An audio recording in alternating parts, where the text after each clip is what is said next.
Very very good afternoon to all my नादान परिंदों। कैसे हैं आप लोग? Good afternoon everyone. अगर ऑडियो वीडियो क्लियर है तो प्लीज जल्दी से मुझे एक यस या थम्स अप दे दीजिए, क्योंकि आज से हम एक नया चैप्टर स्टार्ट करने वाले हैं। आज से हम क्लास 12 स्टार्ट करने वाले हैं। बट पहले बता दो ऑडियो वीडियो सब क्लियर है, फिर कहानी को आगे बढ़ाएंगे। ग्रेट। तो मेरे सभी प्यारे नादान परिंदों, सबसे पहले हार्टीएस्ट कॉन्ग्रेचुलेशंस कि हमने 11th क्लास कंप्लीट कर ली। इस यकीन 2.0 के अंदर हमने 50% ज़ूलॉजी कंप्लीट कर दी है, जिसमें 9 चैप्टर्स हमने पढ़े हैं। Well done. 6 चैप्टर्स थे ह्यूमन फिजियोलॉजी के और 3 चैप्टर्स में structural organisation, animal kingdom, biomolecules, जिसके अंदर हमने ऑलरेडी फ्रॉग और कॉकरोच भी कंप्लीट कर लिया। यानी हमने 9 चैप्टर्स 11th के कंप्लीट कर लिए। अब हमारे पास 6 चैप्टर्स आते हैं क्लास 12th में, बट वहां से भी बचा हुआ 50% पेपर आता है। और आज हम क्लास 12th का पहला ज़ूलॉजी का चैप्टर शुरू कर रहे हैं, ह्यूमन रिप्रोडक्शन। अगर आप मुझसे इस चैप्टर की इंपॉर्टेंस पूछेंगे तो यहां से 3 to 5 क्वेश्चंस तो आते ही आते हैं प्रीवियस ईयर के एनालिसिस को अगर हम देखें। बट जैसा मैं हमेशा कहती हूं, किसी भी साल किसी भी चैप्टर से कितने भी क्वेश्चंस आ सकते हैं, तो इसीलिए हमें हर चैप्टर को अपना बेस्ट पढ़ना है और कंप्लीटली पढ़ना है। इस चैप्टर की एक खासियत और है कि यहां पे एनसीईआरटी से तो लाइन बाय लाइन क्वेश्चंस आते ही हैं, बट साथ में यहां से हल्के से आउट ऑफ एनसीईआरटी भी क्वेश्चंस आए हुए हैं प्रीवियस ईयर्स के अंदर। इसीलिए इस चैप्टर में मैं कहीं कहीं पर कुछ कुछ ऐसी बातें बताऊंगी जो एनसीईआरटी में नहीं होंगी। मैं आपको बताऊंगी कि ये एनसीईआरटी में नहीं है, बट इस तरीके से इस पे क्वेश्चन पूछा गया है, वो क्वेश्चन भी दिखाऊंगी। तो आपको मुझ पर, अपनी गुरु मां पर फुल ट्रस्ट रखना होगा और बार बार आउट ऑफ एनसीईआरटी, ये तो एनसीईआरटी में नहीं है, ऐसा ना सोचना है, ना लिखना है, ना खुद को तंग करना है। Just have trust on me. अब ये एक ऐसा चैप्टर है जिसे हम जूनियर क्लासेस में भी पढ़ते हैं, हम 9th में भी पढ़ते हैं ह्यूमन रिप्रोडक्शन को। इसे हम क्लास 12th में भी पढ़ते हैं, जैसा हम पढ़ेंगे। फिर हम इसे नीट लेवल के लिए भी पढ़ते हैं। मैंने इसे अपने एमबीबीएस फर्स्ट प्रॉफ में भी पढ़ा है और मैंने इसको फाइनल प्रॉफ में भी पढ़ा है, जब गायनेकोलॉजी पढ़ी थी उस समय पर, जो फीमेल रिप्रोडक्टिव सिस्टम है। और मैंने तो इसे एमएस में भी पढ़ा, जब मैंने मेरी पोस्ट ग्रेजुएशन करी तब भी पढ़ा, भर भर के पढ़ा। और मैं इसे सालों से प्रैक्टिस करती आ रही हूं, या ऐसा कहूं जीती आ रही हूं।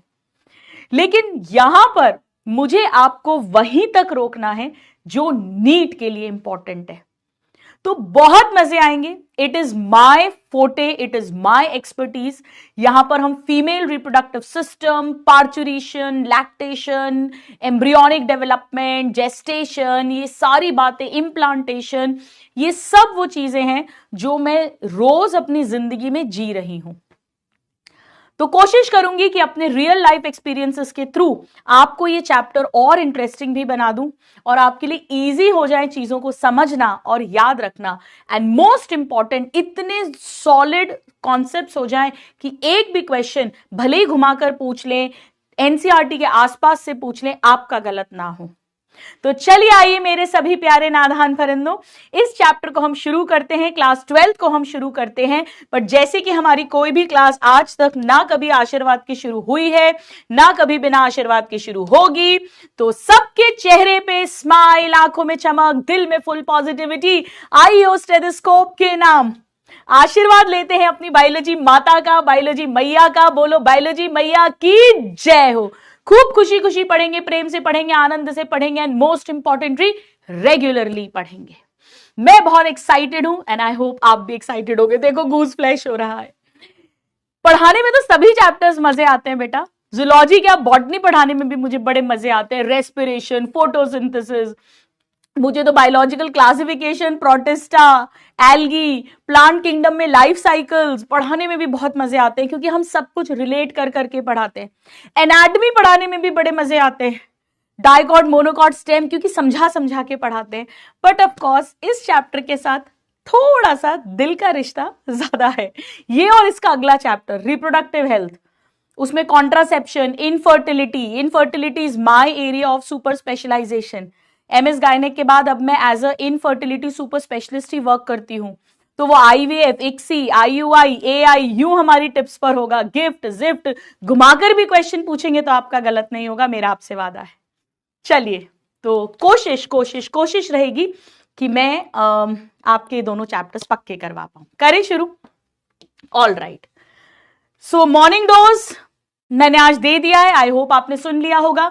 एमसीडी लिस्ट आप मुझे भेजते रहते हैं। आइए बेटा, प्यारी प्यारी हेडिंग डाल देते हैं, सुंदर सुंदर हेडिंग डाल देते हैं। Human reproduction, human reproduction.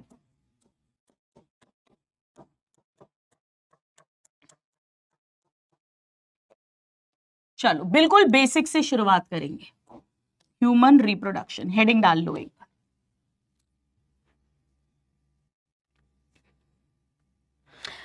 अब सबसे पहले रिप्रोडक्शन का मतलब क्या होता है? तो आप कहोगे मैम रिप्रोडक्शन का मतलब बच्चे पैदा होना, सीधी सी बात है ना? कुत्ते के, बिल्ली के, इंसान के, किसी के भी बच्चे पैदा हो रहे हैं तो मतलब उसमें रिप्रोडक्शन हो रहा है। हम ह्यूमन रिप्रोडक्शन की बात करेंगे। सबसे पहले ये सोचो कि ये बायोलॉजिकल प्रोसेस है, केमिकल प्रोसेस है, कैसा प्रोसेस है? बेटा ये लिविंग ऑर्गेनिजम्स इन्वॉल्व है। ह्यूमंस, हम लिविंग है तो ये एक बायोलॉजिकल प्रोसेस है।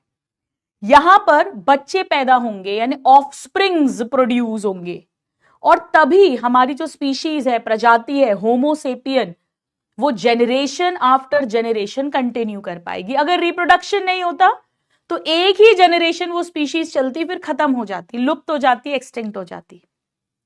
अच्छा, ऑफस्प्रिंग्स भी ऐसा नहीं है कि हाथी के बंदर पैदा हो गया या बंदर के कुत्ता पैदा हो गया या इंसान के बिल्ली पैदा हो गई, नहीं। ऑफस्प्रिंग्स ऑफ सेम काइंड, जिनका क्रोमोसोम नंबर सेम है, जो सेम स्पीशीज के हैं, वही पैदा होते हैं।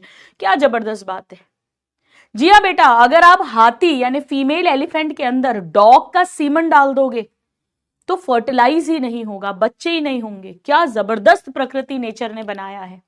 तो चलिए आइए शुरुआत करते हैं हम, और सबसे पहले हम लिखते हैं that it is a biological process. It is a biological process. Biological process. It is a biological process to produce offsprings of similar kind. To produce offsprings of similar kind. Of similar kind. For continuing of species. For continuing of species. Over generations, generation after generation, यानी पीढ़ी दर पीढ़ी वो species continue रहे, चलती रहे, उसके लिए reproduction का होना बहुत ज्यादा जरूरी है। नोट कर लीजिए। अब हम लोग सेक्सुअली रिप्रोड्यूसिंग है कि एसेक्सुअली रिप्रोड्यूसिंग? सोचिए स्टूडेंट्स, मैंने आपको बताया था कि अगर हम एनिमल किंगडम की बात करें तो पॉरीफेरा और सिलेंट्रेटा, इनमें सेक्सुअल रिप्रोडक्शन भी होता है, बट एसेक्सुअल रिप्रोडक्शन भी था। याद है, पॉरीफेरा में फ्रैगमेंटेशन था, हाइड्रा यानी सिलेंट्रेटा के अंदर बडिंग भी मिली थी हमें। लेकिन हम तो कॉर्डेटा में आते हैं, उसमें भी मैमेलिया क्लास में आते हैं, हमारे में तो ओनली सेक्सुअल होगा। टीनोफोरा में भी ओनली सेक्सुअल था, याद करो। इकाइनोडर्मेटा, हेमीकॉर्डेटा, ये सब मोस्टली सेक्सुअल थे। सेक्सुअल मतलब एक मेल गैमीट बनेगा, एक फीमेल गैमीट बनेगा, दोनों फ्यूज होंगे यानी फर्टिलाइजेशन होगा, मियोसिस होगा, वो। So we all are sexually reproducing organisms. Sexually reproducing organism. बेटा हमारे अंदर ए सेक्सुअल रिप्रोडक्शन नहीं होता। ऐसा नहीं होता कि यहां एक छोटी सी आकांक्षा मैम बन जाए, एक और छोटी सी गुरु मां, बड कट करा, वो बाहर आ गई और फिर ग्रो करके बड़ी गुरु मां बन गई। नहीं, ऐसा नहीं होता। या गुरु मां के दो टुकड़े करो तो ये भी गुरु मां बन गई, ये भी गुरु मां बन गई। बाइनरी फिशन, हमारे में ऐसा नहीं होता बेटा। अब हम अंडा देते हैं या डायरेक्ट यंग वन को बर्थ देते हैं, ये सब पढ़ा चुकी हूं एनिमल किंगडम के अंदर। बेटा बर्ड्स हैं, रेप्टाइल्स हैं, ये फर्टिलाइज्ड एग प्रोड्यूस करते हैं, अंडा। लेकिन हम मैमल्स ओवीपैरस मैमल्स भी थे 2, प्लैटिपस और इकिडना। कितना खुश हो रहे हैं, कितने स्माइली भेज रहे हो। यहां से छोटी सी गुरुमा, बीच से काटो गुरुमा, गुरुमा, एक गुरुमा की 2 गुरुमा, फिर 2 गुरुमा से 4 गुरुमा, गुरुमा का प्रोडक्शन हो रहा है। नहीं yes, we give birth to directly young ones, यानी हम है विवीपैरस, हम है विवीपैरस। ये बातें आप ऑलरेडी जानते हैं, हम है विवीपैरस। कितने खुश हो रहे हो देखो, give birth to young one. और सारी गुरुमा एक दूसरे की कार्बन कॉपी, सब एक दूसरे की कार्बन कॉपी है, ऐसा नहीं होता। चलो नाउ, ये जितने भी रिप्रोडक्टिव इवेंट्स हैं, घटनाएं हैं, यानी मेल गैमीट फीमेल गैमीट बनना, ये सब अकर्स। स्टूडेंट्स आप सब जानते हैं जब एक बच्चा पैदा होता है, पहले चाइल्डहुड होता है, बचपन, उसमें उसकी ग्रोथ हो रही है, फिजिकल ग्रोथ हो रही है, मेंटल ग्रोथ हो रही है, सेक्सुअल ग्रोथ हो रही है, लेकिन अभी वो रिप्रोड्यूस नहीं कर सकता। फिर प्यूबर्टी आती है, 12-13 साल की एज के अराउंड प्यूबर्टी। प्यूबर्टी जब हमारे में सेक्स हार्मोन्स बनने लगते हैं, मैं सिखाऊंगी धीरे धीरे आगे। मेल्स में एंड्रोजन यानी टेस्टोस्टेरोन, फीमेल में ईस्ट्रोजन, प्रोजेस्टेरोन, सेक्स हार्मोन्स बनते हैं। लड़कों में दाढ़ी मूंछ आना शुरू हो जाएगी, आवाज भारी होना शुरू हो जाएगी, ब्रॉड शोल्डर्स होंगे, चेस्ट पे हेयर आएंगे। फीमेल्स के अंदर प्यूबिक में हेयर आएंगे, आवाज तीखी, शार्प, पतली हो जाएगी, ब्रेस्ट डेवलपमेंट होने लगेगा। ऐसे कैरेक्टर्स आएंगे सेक्स हार्मोन्स के कारण, तब हमारे गैमीट्स बनेंगे और तब जाकर प्रेगनेंसी हो सकती है, यानी दे अकर आफ्टर प्यूबर्टी। हालांकि बेटा हम पढ़ेंगे कि फीमेल्स के अंदर जो फीमेल गैमीट यानी ओवम का फॉर्मेशन है, oogenesis, वो तभी स्टार्ट हो जाता है जब वो बच्ची अपने मां के यूट्रस के अंदर थी। बट अल्टीमेटली फाइनली जो गैमीट बनेगा वो प्यूबर्टी के बाद ही बनता है, इसीलिए ऐसा लिख देते हैं। ठीक है, अब स्टूडेंट्स आप चाहें तो यहीं से शुरू कर लो, अगर आपके पेज बचा है वेस्ट मत करना। मैं न्यू पेज पे ले रही हूं, हम इवेंट्स फ्लो चार्ट के फॉर्म में बनाएंगे। आपका पेज बचा है तो यहीं से शुरू कर देना और आगे एरो बना के कंटिन्यू कर लीजिएगा। चलिए, तो अब हम लिखते हैं कि आखिर इस रिप्रोडक्शन में क्या क्या घटनाएं घटती हैं, इवेंट्स इन रिप्रोडक्शन।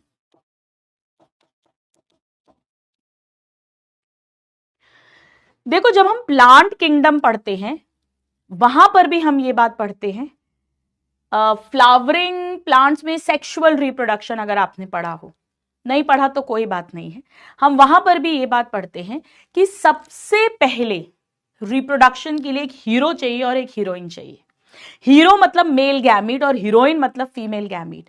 तो सबसे पहले हीरो हीरोइन बनने चाहिए, यानी formation of male and female gamete होना चाहिए। फिर हीरो हीरोइन का प्रपोजल आएगा एक दूसरे के पास। ऐसा थोड़ी है सीधे जाके मंडप में बैठ गए, या तो लड़का लड़की को प्रपोज करेगा, या लड़की भी कर सकती है भाई लड़के को प्रपोज, कोई दिक्कत नहीं है, कोई प्रॉब्लम नहीं है। ऐसा थोड़ी ना लड़की इंतजार करती रहे, पता पड़ा लड़के ने प्रपोज ही नहीं करा, शादी कहीं और हो गई। नहीं, अगर आपको लड़का अच्छा लग रहा है, सही लग रहा है आपके लिए, तो आप एक बार चांस जरूर लो। तो लड़का लड़की के पास आएगा, यानी गैमीट का ट्रांसफर।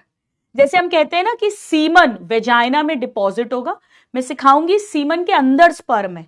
राजकुमार जो है, हीरो जो है, मेल गैमीट जो है वो स्पर्म है, वो सीमन के अंदर है। तो सीमन वेजाइना के इनसाइड जाएगा, उसमें स्पर्म है ताकि वो अपनी हीरोइन ओवम के पास पहुंच सके, और फिर जाकर होगी शादी, यानी फर्टिलाइजेशन। तो पहली घटना जो घटती है, चाहे प्लांट्स हो चाहे एनिमल्स हो, उनमें होगा गैमीट फॉर्मेशन, यानी गैमीटोजेनेसिस। गैमीटोजेनेसिस नाम से ही समझ आ रहा है, गैमीट का जेनेसिस यानी गैमीट का फॉर्मेशन। हमेशा पेड़ों में भी ऐसे ही होता है बेटा, जानवरों में भी ऐसे ही होता है। So this is formation of male and female gametes and female gametes. ठीक है, चलो। हाँ, मुझे पता था जरूर पूछोगे, मैम आपने पहले बोला था सर को कि सर ने आपको पहले बोला था। चलो नेक्स्ट स्टेप। तो ये हो गए हीरो हीरोइन का बनना।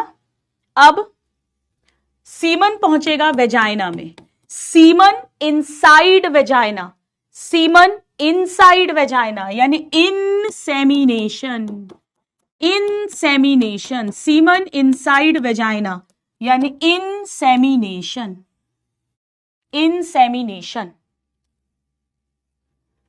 सो transfer of semen, transfer of semen, और सीमन के अंदर क्या है बेटा, बेसिकली हमें क्या पहुंचाने थे, sperms into female genital tract, vagina, फिर सर्विक्स, यूट्रस, आगे आगे जाएगा। नाउ अब इसके बाद में ये दोनों घटनाएं फर्टिलाइजेशन के पहले हुई हैं, तो इन्हें कहेंगे प्री फर्टिलाइजेशन इवेंट्स। बेटा प्लांट्स में भी ऐसे ही होता है, पहले मेल गैमीट बनता है, अगर आप लोगों को आइडिया हो थोड़ा बहुत। स्टेमन है, स्टेमन के अंदर एंथर है, एंथर के अंदर माइक्रोस्पोरेंजिया है, उसके अंदर माइक्रोस्पोर मदर सेल है, मियोसिस होगा, माइक्रोस्पोर बनेगा, उससे पोलन ग्रेन बनेगा, उससे 2 मेल गैमीट्स बनेंगे। और फीमेल के अंदर ओवरी है, ओवरी के अंदर ओव्यूल है, ओव्यूल के अंदर एक न्यूसिडस का सेल मेगास्पोर मदर सेल बनेगा, जिससे एक फंक्शनल मेगास्पोर बनेगा बाय मियोसिस, और उससे पूरा एम्ब्रियो सैक बनेगा, 7 सेल्ड 8 न्यूक्लिएटेड, और उसके अंदर फीमेल गैमीट एग बनेगा। और फिर पॉलिनेशन होगा और पोलन ट्यूब के through male gamete female gamete तक पहुंचाएंगे। तो गैमिटोजेनेसिस और गैमीट का ट्रांसफर, ये प्री फर्टिलाइजेशन है। हमारे में गैमिटोजेनेसिस और गैमीट के ट्रांसफर को इनसेमिनेशन प्रोसेस स्पेशल नाम दे देते हैं। ठीक है, अब इसके बाद होगी शादी यानी फर्टिलाइजेशन, या इसे हम सिनगैमी भी कहते हैं। सिन मतलब फ्यूजन होना, गैमो मतलब शादी होना।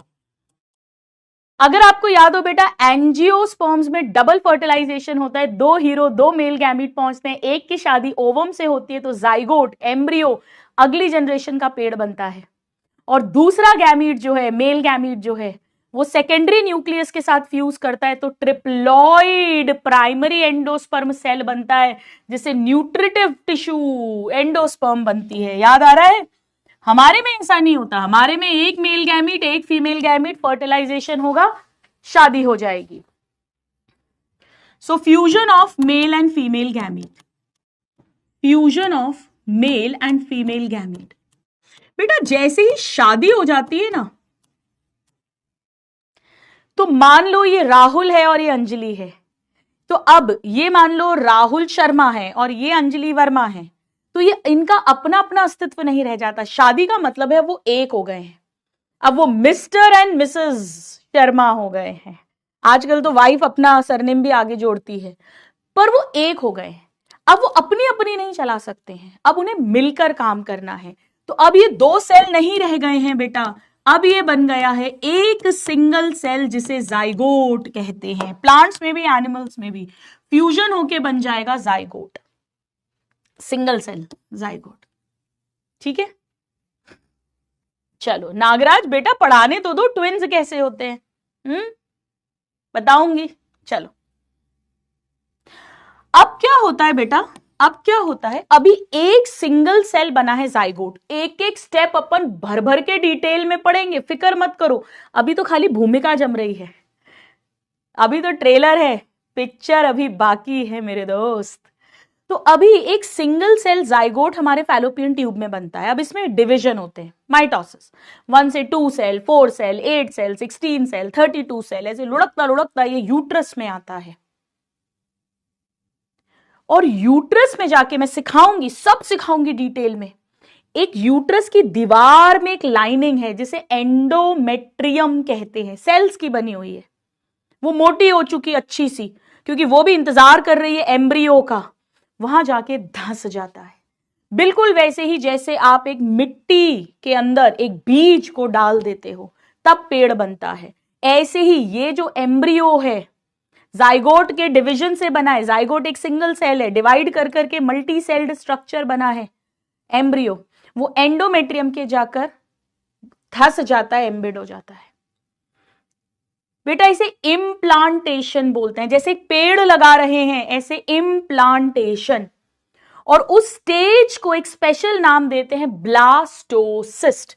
मैं सब पढ़ाऊंगी धीरे धीरे डिटेल में। सो सबसे पहले फॉर्मेशन होगा, डेवलपमेंट होगा ब्लास्टोसिस्ट का, और फिर वो ब्लास्टोसिस्ट यूट्रस की एंडोमेट्रियम में आकर धस जाएगा, एम्बेडेड हो जाएगा, उसे कहेंगे इम्प्लांटेशन। सो पहले होगा formation and development of blastocyst.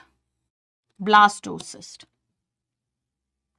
Embryo की ही एक स्टेज है, ऐसा समझ लीजिए, और फिर वो एंडोमेट्रियम यूट्रस की दीवार में जाकर धसेगा। कोख, मैंने तुझे 9 महीने अपनी कोख में पाला है, कोख को कहते हैं यूट्रस, तो यूट्रस की भी एंडोमेट्रियम में। सब सीखेंगे, भर भर के सीखेंगे, बहुत मजे आएंगे। चलिए, implantation. So this is attachment of blastocyst, attachment of blastocyst into uterine wall, particularly endometrium layer होती है। So attachment into uterine wall। तो सबसे पहले मेल फीमेल गैमीट फॉर्म हुए, मेल गैमीट सीमन में है, उसे वेजाइना में पहुंचाया, cervix, uterus, fallopian tube cross करके हीरोइन के पास पहुंचा, शादी यानी फर्टिलाइजेशन, सिनगैमी हुई, जाइगोट बना। उसके बाद ब्लास्टोसिस्ट फॉर्म हुआ, यूट्रस में आया और अटैच हो गया यूट्राइन वॉल में। अब इसके बाद बेटा इस एम्ब्रियो का डेवलपमेंट होगा। 9 महीने 7 दिन लगेंगे। मैं ये कैलकुलेशन भी सिखाऊंगी। एमबीबीएस में जब आप पहली बार गायनेक वार्ड की पोस्टिंग में जाएंगे तो पहली चीज आपको जो सिखाई जाती है वो डिलीवरी की डेट कैलकुलेट करना सिखाई जाती है। उसे हम लोग बोलते हैं EDD, expected date of delivery. आपको पेशेंट से पूछना होता है उसका लास्ट पीरियड कब आया है। उस लास्ट पीरियड में भी ज्यादातर लेडीज वो डेट बताती है जब पीरियड खत्म हुआ था। 1 जनवरी से 5 जनवरी तक अगर पीरियड आया है, आप उसको पूछोगे आपका पीरियड्स कब आए थे, तो वो 5 जनवरी बोलती है। तो आपको स्पेसिफाई करके पूछना पड़ेगा कि नहीं, पीरियड स्टार्ट किस तारीख से हुए थे। वो बोलेगी 1 जनवरी। तो वहां से 9 महीने 7 दिन जोड़ते हैं जो डेट ऑफ डिलीवरी निकलती है, जिसे ड्यू डेट बोलते हैं। मैं सब सिखाऊंगी, ऐसा क्यों, ऐसा कैसे, हम सब कैलकुलेशन सीखेंगे। तो 9 महीने 7 दिन तक पूरी ग्रोथ होगी, सारे टिश्यूज बनेंगे, ऑर्गन्स बनेंगे, ऑर्गन सिस्टम बनेगा, पूरा फीटस ग्रो करेगा। इसे कहते हैं जेस्टेशन पीरियड। जेस्टेशन पीरियड पूरा एम्ब्रियो का डेवलपमेंट होगा, एम्ब्रियो का development. So this is period of embryonic development. Embryonic development हम ह्यूमंस के अंदर ये होता है बेटा 9 महीने 7 दिन, 9 months 7 days। अब से अगर आपकी मम्मी आपको धमकी दे कि मैंने तुझे 9 महीने अपनी कोख में रखा है, तो कहना मम्मी सारी डांट आप लगा लेना, मुझे कोई प्रॉब्लम नहीं है, but let me correct you, it is 9 months and 7 days। और आप जैसे ही ये बोलोगे आपको एक एक्स्ट्रा चाटा तमाचा और पड़ेगा मम्मी से, ठीक है। नाउ अब जब पूरे 9 महीने 7 दिन हो जाएंगे, जब पूरा एम्ब्रियो अच्छे से डेवलप हो गया, सारे ऑर्गन सिस्टम सब कुछ बन गया, अब आइए, तैयार हो जाइए इस जालिम या खूबसूरत संसार में आने के लिए। जी हां, अब होगी डिलीवरी। डिलीवरी नॉर्मल हो सकती है, वेजाइना के थ्रू, पेट काट के हो सकते हैं, जिसे सिजेरियन सेक्शन बोलते हैं, जो हम लोग रूटीन में करते हैं, बट इस दुनिया में आना पड़ेगा। अंदर ही थोड़ी ना रह सकते हो, मदर के यूट्रस के अंदर ही जिंदगी भर रहूंगा, नहीं। तभी तो फिर स्कूल जाओगे, फिर बायो लोगे, अगर तो फिर नीट की तैयारी करोगे, फिर गुरु माँ के पास आओगे, फिर ह्यूमन रिप्रोडक्शन चैप्टर पढ़ोगे। यानी अगला स्टेप होगा पार्चुरेशन। डिलीवरी को ही कहते हैं बेटा पार्चुरेशन। डिलीवरी का टेक्निकल वर्ड है ये parturition. So it is delivery of fetus या चाइल्ड बर्थ कह दो, सिंपल लैंग्वेज में बच्चे का जन्म होना, चाइल्ड बर्थ। बेटा मैं आपको यह भी बताऊंगी कि देखो कहीं एम्ब्रियो वर्ड यूज हो रहा है और कहीं फीटस वर्ड यूज हो रहा है, हम सब पढ़ेंगे। एक्चुअली 2 मंथ्स की जब प्रेगनेंसी होती है ना, 1 महीने में 4 हफ्ते होते हैं, तो 8 हफ्ते तक की जो प्रेगनेंसी है तब तक एम्ब्रियो वर्ड यूज करते हैं और उसके बाद फीटस वर्ड यूज करते हैं, और जैसे ही जन्म हो गया अब उसे न्यू बॉर्न कहते हैं, नवजात शिशु। ठीक है, तो कायदे से ये सारा है पोस्ट फर्टिलाइजेशन घटनाएं। जैसे ही जाइगोट बना बेटा, जैसे ही फर्टिलाइजेशन हुआ जाइगोट बना, ये सब है। तो ये था प्री फर्टिलाइजेशन, ये है फर्टिलाइजेशन और ये है पोस्ट फर्टिलाइजेशन। कायदे से ये चैप्टर यहां खत्म हो जाना चाहिए, पर ये चैप्टर यहां खत्म नहीं होता, क्योंकि एक स्टेप और है इसके आगे जो अब मैं लिखने वाली हूं। एक स्टेप और है, और वो है ब्रेस्ट फीडिंग, दूध पिलाना यानी लैक्टेशन। मैंने तुझे अपना दूध पिलाया है, दूध का कर्ज जैसी मूवीज भी आई हैं। मां के दूध का कर्ज कोई नहीं उतार सकता, बस यही ब्रेस्ट फीडिंग की हम बात कर रहे हैं। ये भी इस चैप्टर का ही पार्ट है, ह्यूमन रिप्रोडक्शन का ही पार्ट है, ये भी पोस्ट फर्टिलाइजेशन घटना के अंदर ही माना जाता है। जो न्यू बॉर्न है उसको नरिशमेंट दिया जाएगा, क्योंकि हम मैमल्स हैं, मैमल्स के पास मैमरी ग्लैंड्स है जहां पर मिल्क बनता है। इनफैक्ट बेटा 6 मंथ्स तक exclusive breast feeding doctor suggest करते हैं। जितनी जल्दी आप मदर का मिल्क देंगे उसमें एंटीबॉडीज होती है, IgA टाइप की मैं सिखाऊंगी, इम्यूनिटी डेवलप होती है, बच्चा बीमार नहीं पड़ता, बहुत nutritious and very easy to digest mother's milk. So basically breast feeding की बात हो रही है, नरिशमेंट टू द चाइल्ड। अब इस हर स्टेप को हम डिटेल में पढ़ेंगे, सीक्वेंस वाइज, धीरे धीरे धीरे धीरे कहानी आगे बढ़ाते हुए। उसके पहले मैं एक हल्की सी बात और लिखती हूं, क्योंकि ये हमारी एनसीईआरटी में सीक्वेंस में दी हुई है, फिर हम कहानी बढ़ाएंगे आगे। बेटा गैमेटोजेनेसिस का मतलब मैंने अभी अभी आपको बताया था, गैमीट का फॉर्मेशन। मेल्स और फीमेल्स में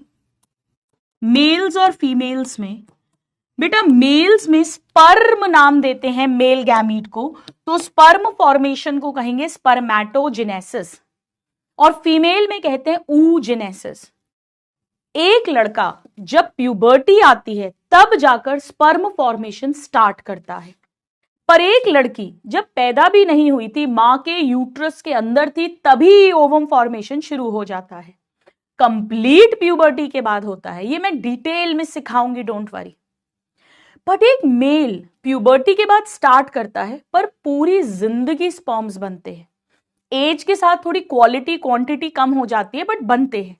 इसीलिए आपने सुना होगा किसी का 60 साल में, 65 ईयर्स में, इवन 70 ईयर्स में अपन सुनते हैं कि उसके खुद का बच्चा पैदा हुआ, लड़का या लड़की पैदा हुई, क्योंकि स्पर्म पूरी जिंदगी बनते हैं, प्यूबर्टी के बाद लाइफ लॉन्ग। लेकिन बेटा जब हम ओवम की बात करेंगे, मैं सिखाऊंगी आपको, हर लड़की एक फिक्स्ड नंबर ऑफ फॉलिकल्स के साथ पैदा होती है। ऐसा समझ लो उसी के अंदर ओवम बनता है। अभी के लिए एक फिक्स नंबर ऑफ स्टॉक के साथ पैदा होती है। जिस दिन वो स्टॉक खत्म हो जाएगा, 45, 50 ईयर्स के आसपास, किसी का 52 ईयर्स, 48 ईयर्स, उस दिन हम कहते हैं उसे मीनोपॉज आ गया, उसके पीरियड्स बंद हो जाते हैं। अब बेटा उसके खुद के एग से बच्चे नहीं हो सकते। तो जो आप सुनते हो ना 60 साल में, 62 ईयर्स में, 65 ईयर्स में किसी के बेटा या बेटी पैदा हुआ है आईवीएफ से, टेस्ट ट्यूब बेबी से, हम लोग कॉमनली ये सब चीजें होती है, हम जहां पे जिस फील्ड में वर्क करती हूं मैं, वो डोनर एग होता है। वो किसी यंग लेडी का एग लेते हैं, हस्बैंड का सीमन या स्पर्म लेते हैं और उससे जाइगोट एम्ब्रियो बनाते हैं। मीनोपॉज होने के बाद दुनिया में कोई तरीका नहीं है कि उस लेडी का जेनेटिकली खुद का बच्चा हो सके, राइट? चलिए, सो यहां पे हम कहते हैं स्पर्मेटोजेनेसिस। मैं सब पढ़ाऊंगी धीरे धीरे धीरे धीरे धीरे। So this is formation of spermatogenesis. ये स्टार्ट ही होगा after puberty, starts after puberty, लेकिन पूरी जिंदगी कंटिन्यू रहता है, continues even in old age, continues even in old age, even in old age. So old age में भी कंटिन्यू है, आफ्टर प्यूबर्टी स्टार्ट होगा, कहते हैं इसे स्पर्मेटोजेनेसिस, यहां पर इसे कहते हैं oogenesis, oogenesis, formation of ovum, female gamete. बेटा ओवम और एग में भी डिफरेंस है, आपको सब सिखाऊंगी मैं धीरे धीरे, हम सब पढ़ेंगे। Starts before birth, starts before birth, पैदा होने के पहले, जब वो मदर के यूट्रस के अंदर थी, एम्ब्रियो थी वो खुद, embryonic life, embryonic life. Details हम आगे आने वाले लेक्चर्स में पढ़ेंगे बेटा, बिफोर बर्थ। और ये स्टॉप हो जाता है, स्टॉप्स या सीजेस, रुक जाता है, ceases around 50 years of age. बेटा अराउंड लिखा है, किसी में 42 इयर्स में, किसी में 44 इयर्स में, किसी में 47 इयर्स में, किसी में 52 53 इयर्स की एज तक भी हो सकता है। और इसे कहते हैं कॉल्ड, तब हम कहते हैं उस लेडी के मीनोपॉज आ गया, एक्चुअली पॉज नहीं है बेटा, स्टॉप हो गया, परमानेंटली स्टॉप हो गया है। तो मीनोपॉज आ जाता है जब ये स्टॉप हो जाएगा around 50 years of age. Note कर लो तो जरा डन डनाडन डन कर देना। विश्वजीत लेट हो गए, गुड आफ्टरनून मैम, इतना लेट क्यों आ रहा है बेटा? हाँ गौतम बिल्कुल सही कह रहे हो आप, फॉलिकल्स का नंबर, लेकिन अभी मैं नहीं बोलूंगी, नहीं तो बाकी बच्चे कंफ्यूज हो जाएंगे।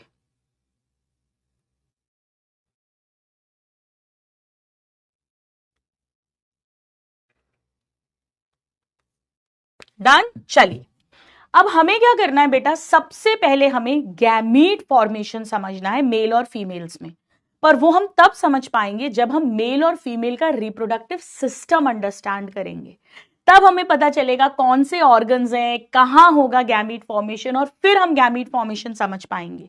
तो हम स्टार्ट करेंगे मेल रिप्रोडक्टिव सिस्टम से, और फिर हम फीमेल रिप्रोडक्टिव सिस्टम पढ़ेंगे, और फिर हम जाकर इन दोनों में गैमीट का फॉर्मेशन, गैमेटोजेनेसिस अंडरस्टैंड करेंगे, राइट? तो प्लीज हेडिंग डालिएगा मेल रिप्रोडक्टिव सिस्टम।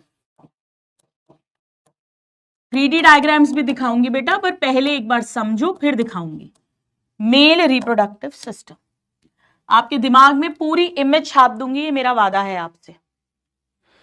अब एक बात समझो, देखो यहां डायफ्राम होता है, मैंने ब्रीदिंग चैप्टर में पढ़ाया था, ये थोरैसिक कैविटी है जहां पे हमारे दोनों लंग्स और हार्ट है। इसके नीचे एब्डोमिनल कैविटी है जिसमें हमारा liver, stomach, small intestine, large intestine, पीछे की तरफ किडनीज, वहां से यूरेटर निकल रहे हैं, वो सब है। और जो दोनों थाइस के बीच का एरिया है दैट इज पेल्विक रीजन। तो बेटा मेल्स में एब्डोमिनल कैविटी के बाहर स्क्रोटम है, स्क्रोटम, उसमें टेस्टिस हैं, ठीक है, एपिडिडाइमस टेस्टिस में पढ़ाऊंगी। पर काफी सारे ऑर्गन्स जो हैं रिप्रोडक्शन में जो हेल्प करेंगे वो पेल्विक रीजन के अंदर हैं। तो मेल रिप्रोडक्टिव सिस्टम को हम कह सकते हैं इन पेल्विक रीजन। सेम फीमेल के अंदर भी होता है बेटा, फीमेल के अंदर भी ओवरीज, फैलोपियन ट्यूब, यूट्रस, ये सब पेल्विक रीजन में है, मतलब लोअर एब्डोमेन मान लो आप, तो पेल्विक रीजन में, इन पेल्विक रीजन। अब बेटा चाहे मेल रिप्रोडक्टिव सिस्टम हो चाहे फीमेल रिप्रोडक्टिव सिस्टम हो, दोनों में ही एक होगा प्राइमरी सेक्स ऑर्गन। प्राइमरी मतलब ये वो ऑर्गन है जिसके अंदर नंबर 1 गैमीट फॉर्म होगा और नंबर 2 सेक्स हार्मोन्स फॉर्म होंगे। मेल्स में मेल गैमीट और मेल सेक्स हार्मोन टेस्टिस के अंदर बनते हैं, तो वो प्राइमरी सेक्स ऑर्गन है। और फीमेल के अंदर ये काम ओवरी में होता है, तो ओवरीज प्राइमरी सेक्स ऑर्गन है। बट उसके अलावा भी और ऑर्गन्स होंगे जहां गैमीट नहीं बन रहा, सेक्स ऑर्गन्स नहीं बन रहे, but they are helping in reproduction, तो उन्हें कह देंगे सेकेंडरी सेक्स ऑर्गन्स। तो चाहे मेल हो चाहे फीमेल हो, मैं दोनों के अंदर ही प्राइमरी सेक्स ऑर्गन और सेकेंडरी सेक्स ऑर्गन ऐसी हेडिंग लिखूंगी, ठीक है ना। फीमेल में भी लिखूंगी आगे जब पढ़ाऊंगी। So male sex organ, primary and secondary sex organ, secondary sex organs. Primary sex organ के अंदर गैमीट फॉर्म होगा। हम मेल की बात कर रहे हैं तो मेल गैमीट फॉर्मेशन होगा, और सेक्स हार्मोन्स बनेंगे। हम मेल की बात कर रहे हैं तो मेल सेक्स हार्मोन्स बनेंगे। फीमेल्स में फीमेल वाला हो जाएगा। बेटा इन्हीं को गोनैड्स कहते हैं, याद है, ये मेन सेक्स ऑर्गन है, इन्हें गोनैड्स कहते हैं। केमिकल कोऑर्डिनेशन चैप्टर में पढ़ाया था। मेल्स के अंदर ये होता है टेस्टिस। मेरी बात ध्यान से सुनना बेटा, एनसीईआरटी में दिया है। टेस्टिस टोटल 2 होते हैं, हमें पता है। एक टेस्टिस की अगर आप बात करोगे सिंगुलर, एक वचन, तो आई आता है, पर अगर आप दोनों की बात करोगे बहुवचन तो उसकी स्पेलिंग में ई आता है, ई। एनसीईआरटी में दिया है बेटा। मैं पता है कैसे याद करती हूं, देखो ये I1 जैसा दिख रहा है ना, I1 जैसा दिख रहा है, तो एक टेस्टिस की स्पेलिंग में आई आता है। अगर बहुत टफ पेपर बनाएंगे ना और ये बना देंगे, अच्छे अच्छे बच्चे गड़बड़ कर जाएंगे। चलिए, कितने स्टूडेंट्स हैं जिन्हें ये बात याद नहीं थी, जरा बताओ। ये सारे हेल्प इन रिप्रोडक्शन है। ये मेल गैमीट फॉर्म नहीं करेंगे, मेल सेक्स हार्मोन्स फॉर्म नहीं करेंगे, बट हेल्प करेंगे रिप्रोडक्शन में। कैसे, वो हम सब धीरे धीरे देखेंगे। हाँ, 7 करोड़ का क्वेश्चन है ये। चलिए, अब बेटा सेकेंडरी सेक्स ऑर्गन्स के अंदर चाहे मेल्स हो चाहे फीमेल्स हो, कुछ ऑर्गन्स ऐसे हैं जो बाहर आंखों से दिखाई देते हैं। जैसे मेल्स के अंदर हम जानते हैं स्क्रोटम हमें दिखता है बाहर से, और पेनिस दिखता है। फीमेल्स के अंदर मैं आगे जब फीमेल्स वाला पढ़ाऊंगी तो बताऊंगी आपको। तो 2A हो गया एक्सटर्नल, बाहर से दिखने वाले जेनिटीलिया। जेनिटीलिया मतलब जिनाइटल। जिनाइटल वर्ड किसके लिए यूज करते हैं? रिप्रोडक्शन के लिए। तो एक्सटर्नल जेनिटीलिया, इसके अंदर पेनिस आएगा और स्क्रोटम आएगा। हम दोनों को ही अभी पढ़ेंगे, धीरे धीरे करके हम सब पढ़ेंगे। And scrotum, penis and scrotum. चलिए, अब बेटा चाहे मेल्स हो चाहे फीमेल्स हो, कुछ ग्लैंड्स होते हैं। ग्लैंड्स का मतलब ग्रंथि, हम पढ़ चुके हैं, एंडोक्राइन, एक्सोक्राइन, ग्लैंड्स पढ़ चुके हैं। मतलब बेटा ये कुछ प्रोड्यूस करेंगे जो फिर सीमन के अंदर डाला जाएगा, स्पर्म के साथ जाएगा। वो क्यों जाएगा, क्या होगा, वो सब हम धीरे धीरे पढ़ेंगे। तो इन्हें कहते हैं एसेसरी ग्लैंड्स। एसेसरी मतलब हेल्पिंग, हेल्पफुल, एसेसरी ग्लैंड्स। ये भी हम डिटेल में पढ़ेंगे। बेटा मेल्स के अंदर 3 तरह के ग्लैंड्स होते हैं। एक होता है सेमिनल वसाइकल, ये 2 होते हैं, टोटल 2 इन नंबर, 1 पेयर। दूसरा होता है प्रोस्टेट, ये एक ही होता है बेटा, सिंगल। और तीसरा होता है बल्बो यूरेथ्रल, या इसी को काउपर्स ग्लैंड भी कहते हैं, काउपर्स ग्लैंड। ये भी 2 होते हैं, यानी 1 पेयर। इनके क्या क्या काम है वो हम थोड़ी थोड़ी देर में धीरे धीरे सीखेंगे, सब धीरे धीरे सीखेंगे। फीमेल्स के अंदर मैं बताऊंगी बार्थोलिन ग्लैंड होता है, मैमरी ग्लैंड होता है जो मिल्क बनाता है, यानी ब्रेस्ट। अब तीसरा होता है बेटा कुछ डक्ट्स, डक्ट्स, एसेसरी डक्ट्स। एक बार नाम लिख लो, अभी मैं पढ़ाऊंगी तब समझ में आएगा। अभी एक बार नाम लिख लो ताकि खिचड़ी नहीं पके। एक बार लिखो, rete testis, vasa efferentia, epididymis, vasa deferens या वासा डिफरेंशिया, एक ही बात है। Then ejaculatory duct, then urethra. एक बार लिख लो बेटा, एक बार लिख लो, यूरेथ्रा।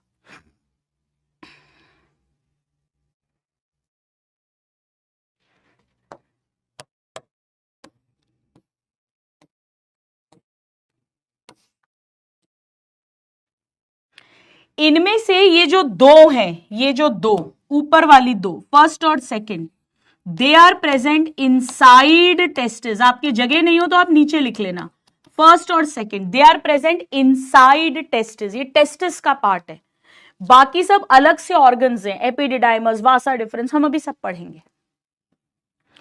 तो मेल रिप्रोडक्टिव सिस्टम में जो प्राइमरी सेक्स ऑर्गन है, जहां पर मेल गैमीट बनेगा, जहां पर मेल सेक्स हार्मोन्स बनेंगे, वो है टेस्टिस। और सेकेंडरी सेक्स ऑर्गन में बाहर से दिखेंगे स्क्रोटम, पेनिस, ग्लैंड्स होंगे seminal vesicle 2, prostate 1 and bulbourethral या काउपर्स 2, और कुछ डक्ट्स होंगे। यहां तक लिख लिया?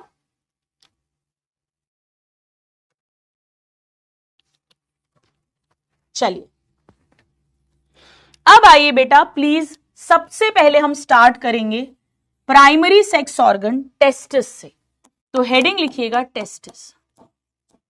टेस्टिस प्लूरल होता है, ई वाली स्पेलिंग।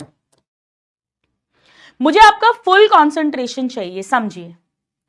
टेस्टिस जो होते हैं ये दो होते हैं, अंडाकार ओवल होते हैं बेटा। ये एब्डोमेन में फॉर्म होते हैं। जी हां, जब वो लड़का अपने मदर के यूट्रस के अंदर है, फीटस है जब, तब टेस्टिस एब्डोमेन में फॉर्म होते हैं, एब्डोमेन के अंदर, मदर मतलब उस बच्चे की, उस फीटस की एब्डोमेन में। पर जैसे ही प्रेगनेंसी 7 मंथ्स की होती है, 7 मंथ्स की, तो स्क्रोटम बन जाता है। स्क्रोटम बाहर है, एब्डोमिनल कैविटी के बाहर है। तो एब्डोमेन और स्क्रोटम के बीच में एक टनल बनती है, गुफा बनती है, जिसे इंग्वाइनल कैनाल कहते हैं। उसके थ्रू ये टेस्टिस नीचे जाते हैं, डिसेंड करते हैं और स्क्रोटम में आ जाते हैं। तो बर्थ के बाद अगर आप देखेंगे तो उस बच्चे की, उस लड़के के स्क्रोटम के अंदर टेस्टिस होंगे। यानी सपोज करो अगर ये इंग्वाइनल कैनाल है और ये स्क्रोटम है पूरा, तो यहां आपको टेस्टिस मिलेंगे, 2 टेस्टिस मिलेंगे बेटा। एक्चुअली स्क्रोटम तो एक है, पर उसके अंदर 2 पार्ट्स हो जाते हैं, स्क्रोटल सैक्स कह देते हैं, और दोनों में एक एक टेस्टिस आ जाएगा। ठीक है, सो ये तो टेस्टिस है इनसाइड स्क्रोटम, छोटा सा डायग्राम बना लो। और ये बेटा पूरा टोटल स्क्रोटम है, और हर स्क्रोटम के अंदर 2 पार्ट्स हैं, यानी 2 स्क्रोटल सैक्स हैं। ये इंग्वाइनल कैनाल है, इसी के थ्रू टेस्टिस स्क्रोटम में डिसेंड करे हैं, नीचे आए हैं बेटा। अब तो डिटेल नहीं पढ़ाते हैं। इस स्क्रोटम पर स्किन होगी और यहां पर हेयर्स भी होंगे। इवन यहां पर एक टिश्यू होता है जिसके थ्रू ये स्क्रोटम से कनेक्टेड रहता है, गोबरनाकुलम कहते हैं, अब नहीं पढ़ाते हैं।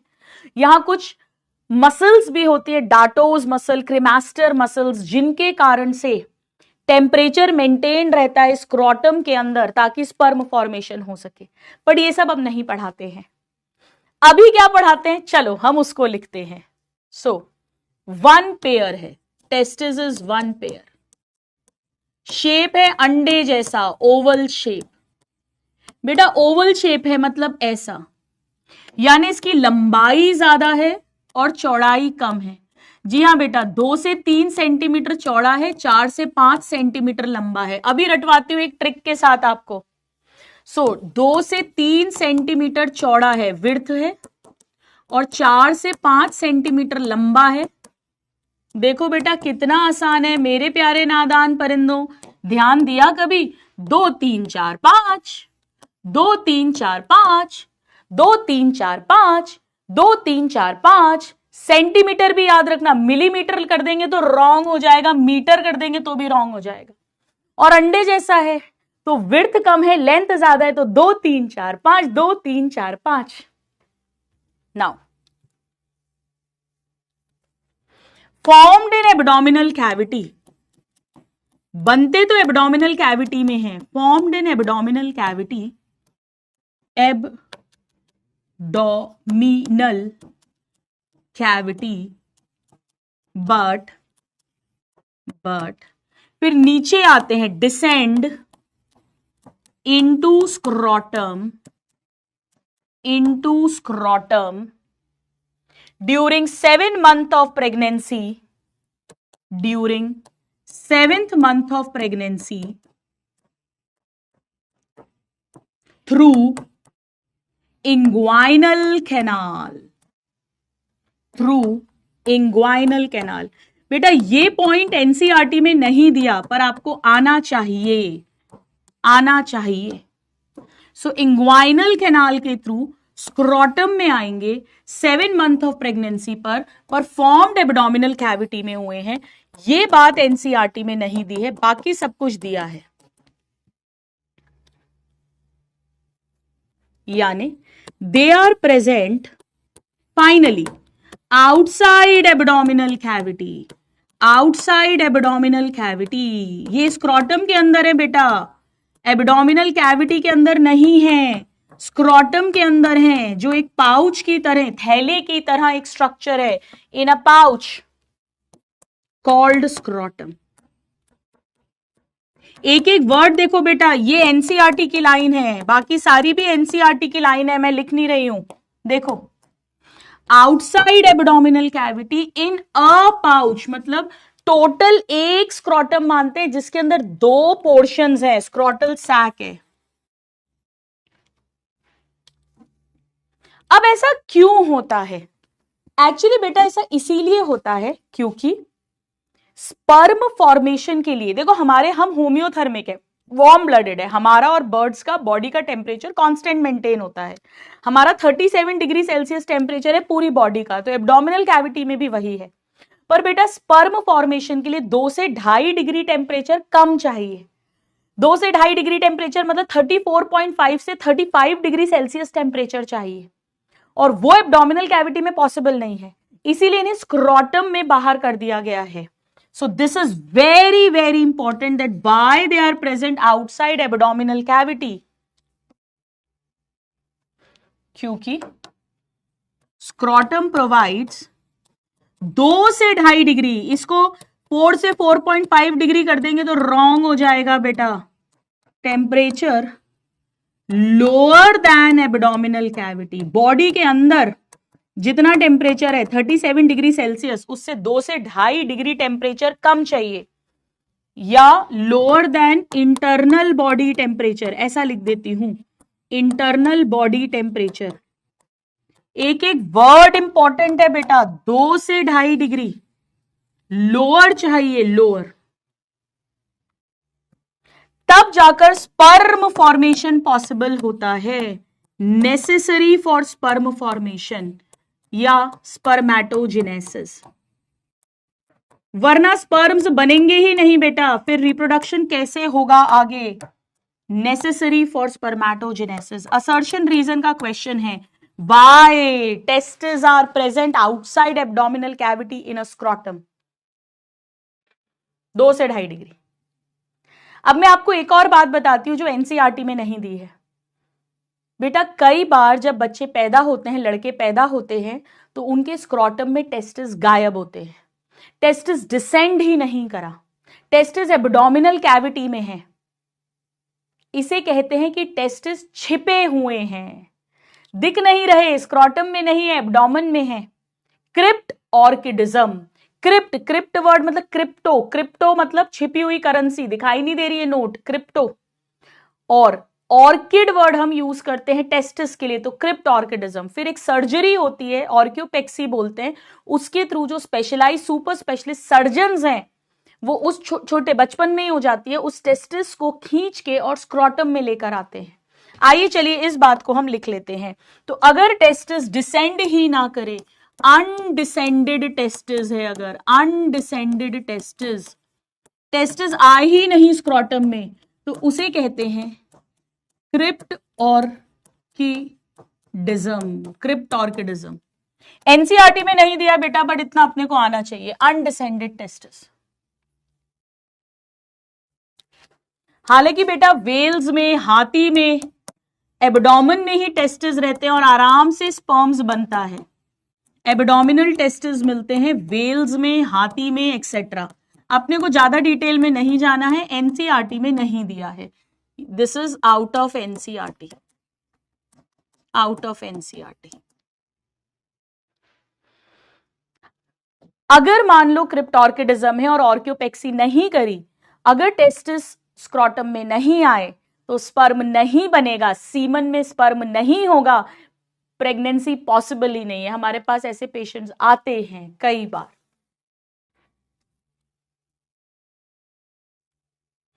अब आइए बेटा, मैं साइड में एक डायग्राम बना रही हूं, आप चाहो तो बीच में पहले डायग्राम बना लो, फिर नीचे उसकी थ्योरी लिख लेना। सपोज करिए ये टेस्टिस है, सपोज करिए कि ये टेस्टिस है बेटा। टेस्टिस के पीछे एपिडिडाइमस होता है, मैं पढ़ाऊंगी अभी सब पीछे, और फिर वो एपिडिडाइमस वासा डिफरेंस में कंटिन्यू करता है, हम सब पढ़ेंगे। तो ये मान लो बेटा वासा डिफरेंस है अगर, और इधर एपिडिडाइमस है बेटा। पूरी टेस्टिस के चारों तरफ ना एक कवरिंग होती है, एक कवरिंग, कनेक्टिव टिश्यू की कवरिंग, इसकी रक्षा करने के लिए। इसे कहते हैं ट्यूनिका एल्ब्यूजिनिया। बेटा ट्यूनिका का मतलब ये होता है कवरिंग, जैसे स्कूल में ट्यूनिक ड्रेस पहनते थे ना, यूनिफॉर्म अपन, तो tunica albuginea, albuginea, tunica albuginea. मैं यहां पर लिख रही हूं, आप नीचे भी लिख सकते हैं बेटा, आप नीचे लिख सकते हो।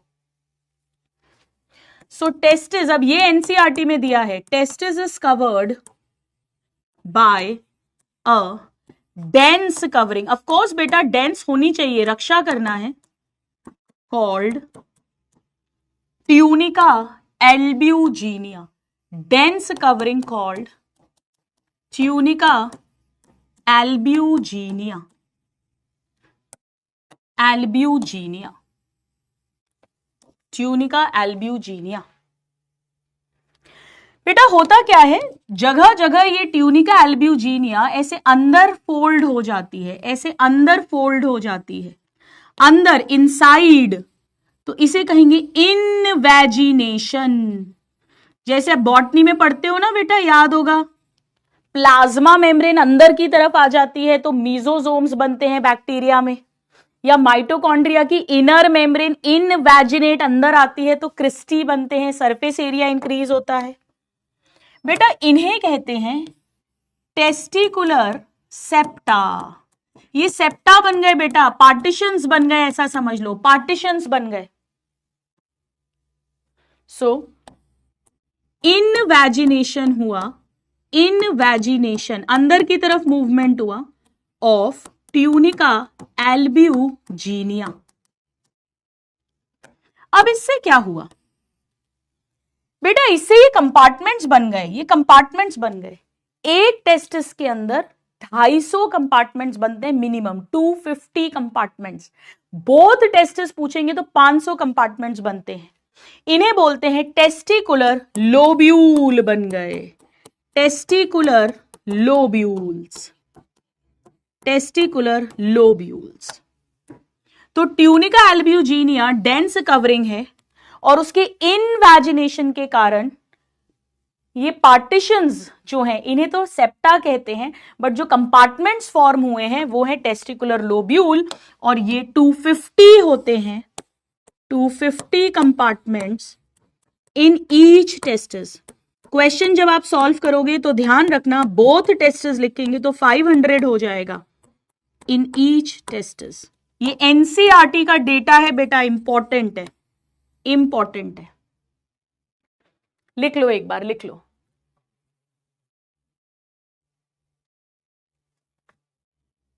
तो ये जो बना है ये टेस्टिकुलर लोब्यूल है, टेस्टिकुलर लोब्यूल,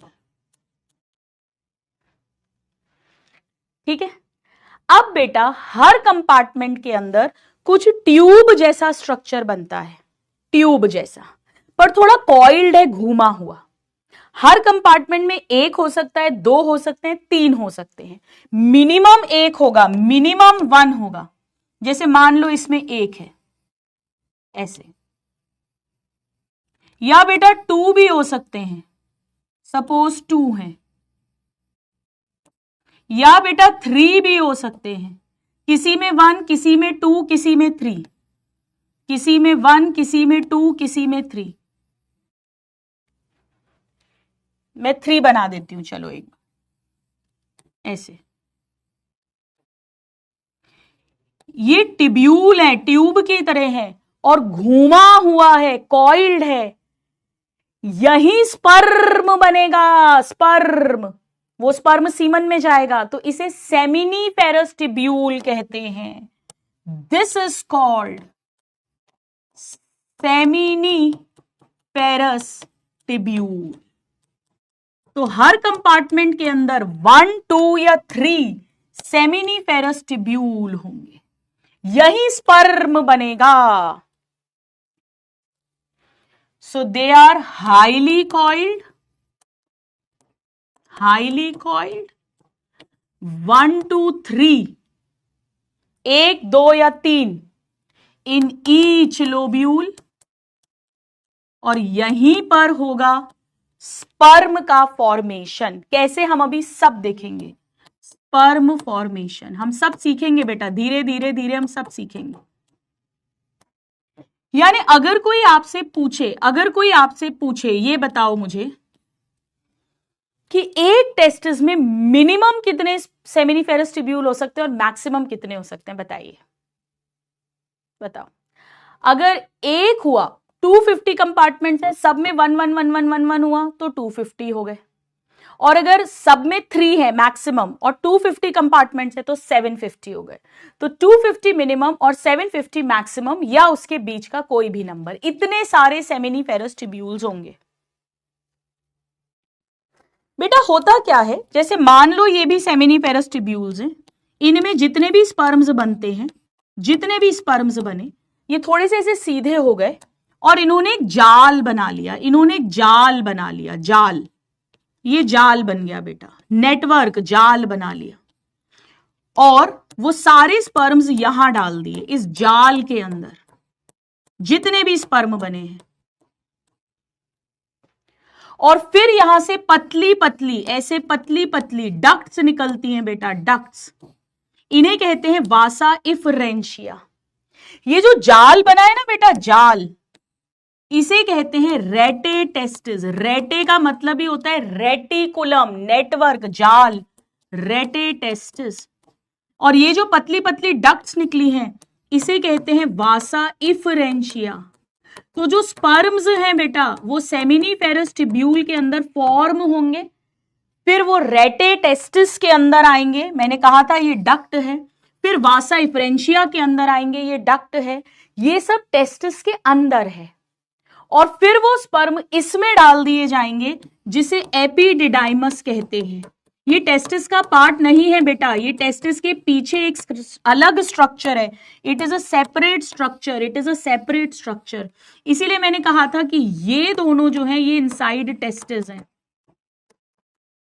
डक्ट्स लिखवाई थी ना अभी आपको।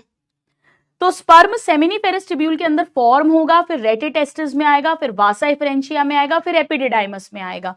ये वासा इफरेंशिया वर्ड अगर आपको याद हो, फ्रॉग में भी पढ़ा था। फ्रॉग में किडनी थी, किडनी के साथ टेस्टिस अटैच था, स्ट्रक्चरली फंक्शनली टेस्टिस में स्पर्म बने थे, सेमिनीफेरस टिब्यूल थे, वहां वासा इफरेंशिया आई थी, और उन्होंने उसे बिडर कैनाल में डाला था, याद आ रहा है, किडनी के अंदर, याद आ रहा है बेटा।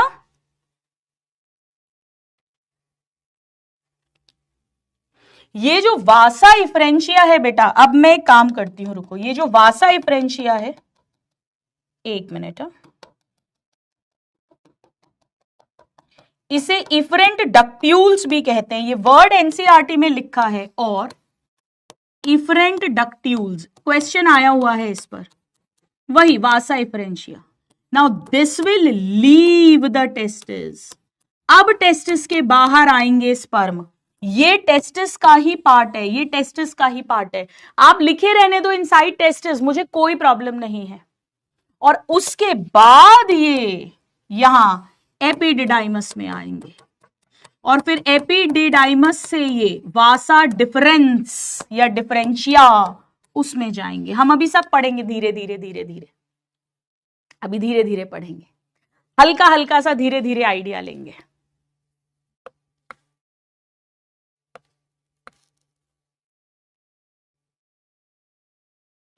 यहां तक लिख लिया सबने?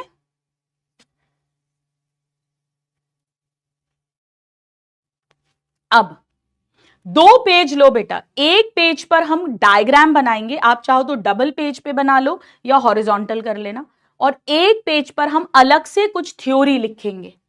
चलिए, तो लिखिएगा रेटे टेस्टिस, न्यू पेज लेना बेटा, new page, rate testis.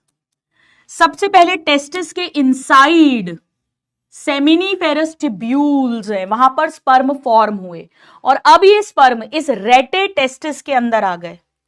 So they receive sperms, hero male gamete, from seminiferous tubules, from seminiferous tubules. उसके बाद इन्होंने उसे पहुंचा दिया वासा इफरेंशिया के पास। नेक्स्ट डक्ट है वासा इफरेंशिया या इफरेंट डक्ट्यूल्स, एक ही बात है। 10 से 12 पतली पतली डक्ट्स हैं, 10 to 12 इन number. They will now leave the testis, अब टेस्टिस से बाहर निकलेंगी और ओपन करेंगी and open into epididymis, open into epididymis, didymis. ये दोनों ही बेटा टेस्टिस के अंदर हैं, they are inside testis, inside testis. ये टेस्टिस का ही पार्ट है। अब इसके बाद ये सारे स्पर्म्स आ गए हैं एपिडिडाइमस में, एपिडिडाइमस में। अब बेटा मेरी बात ध्यान से सुनना, बहुत इजी है। सपोज करो अगर ये टेस्टिस है, मैंने आपको बोला कि ये 4 से 5 सेंटीमीटर लंबा है जो टेस्टिस है। बेटा एपिडिडाइमस 6 मीटर लंबा होता है, 6 मीटर। तो अगर ये 5 सेंटीमीटर भी मैं मान लूं और इसके बैक साइड में पीछे की तरफ, जैसे फॉर एग्जाम्पल मान लो अगर ये टेस्टिस है तो बैक साइड में एपिडिडाइमस है, वो 6 मीटर लंबा है, तो नेचुरल सी बात है वो हाईली कॉइल्ड होगा, तभी तो वो यहां पर आ पाएगा। ऐसे हाईली कॉइल्ड ट्यूब होगी, हाईली कॉइल्ड। आ रहा है समझ में? So this is present on posterior surface of testis. आगे नहीं है बेटा, पीछे है, पीछे लगा हुआ है टेस्टिस के, on posterior surface of testis. 6 metre लंबा है, 6 मीटर लॉन्ग, तो नेचुरली बहुत ज्यादा कॉइल्ड होगा, हाईली कॉइल्ड, हाईली कॉइल्ड। अब इसका काम क्या है बेटा? जो स्पर्म्स होते हैं, आपने पढ़ा होगा ना कि स्पर्म में पूंछ होती है, टेल होती है, स्पर्म मोटाइल होते हैं, मूव करके जाते हैं। पर बेटा अभी स्पर्म को चलना आता नहीं है। जब स्पर्म सेमिनिफेरस ट्यूब्यूल में फॉर्म होते हैं, उनमें टेल बनती है, फ्लैजिला होता है, पर उसको चलना नहीं आता। तो कुछ महीनों तक, कुछ टाइम तक उसे एपिडिडाइमस में स्टोर करते हैं और उसको चलना सिखाते हैं। यानी यहां पर होता है temporary storage and maturation, physiological maturation, उसे मूवमेंट सिखाते हैं, फंक्शनल सिखाते हैं, चलते कैसे हैं, functional maturation of sperms, functional maturation of sperms.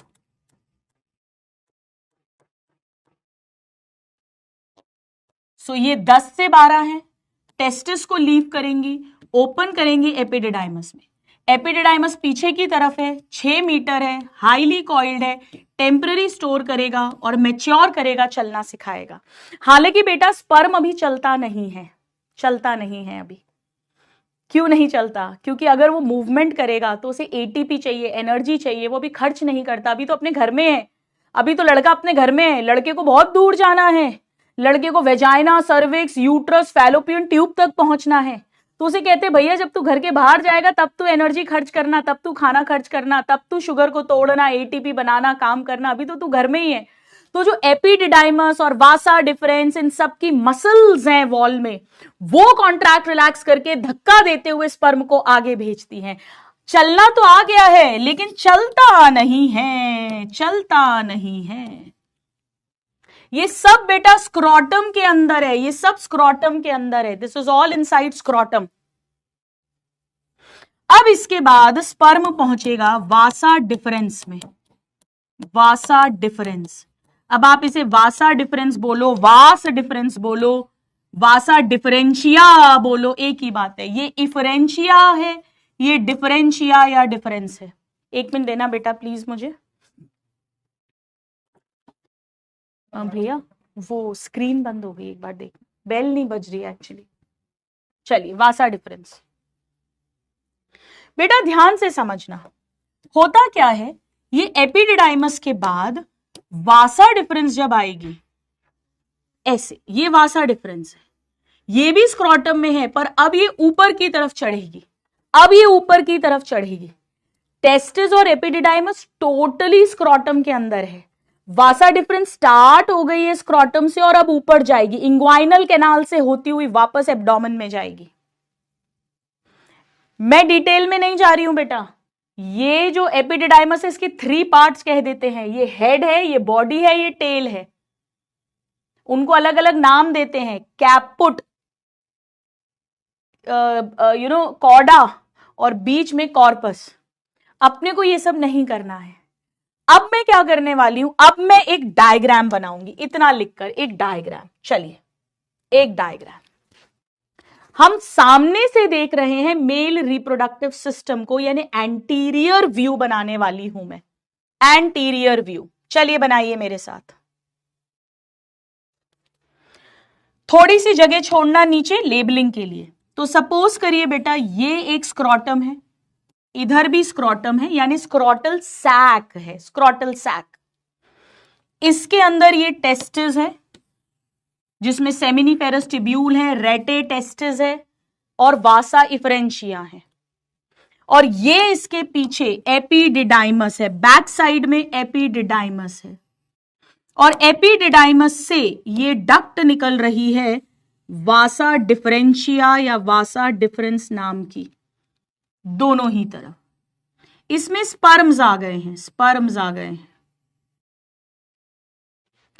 बेटा हमारा जो एब्डोमेन है, मैंने आपको पढ़ाया था, ये जो कमर का एरिया है, ये जो हम बोलते हैं, ये किडनीज है, किडनीज।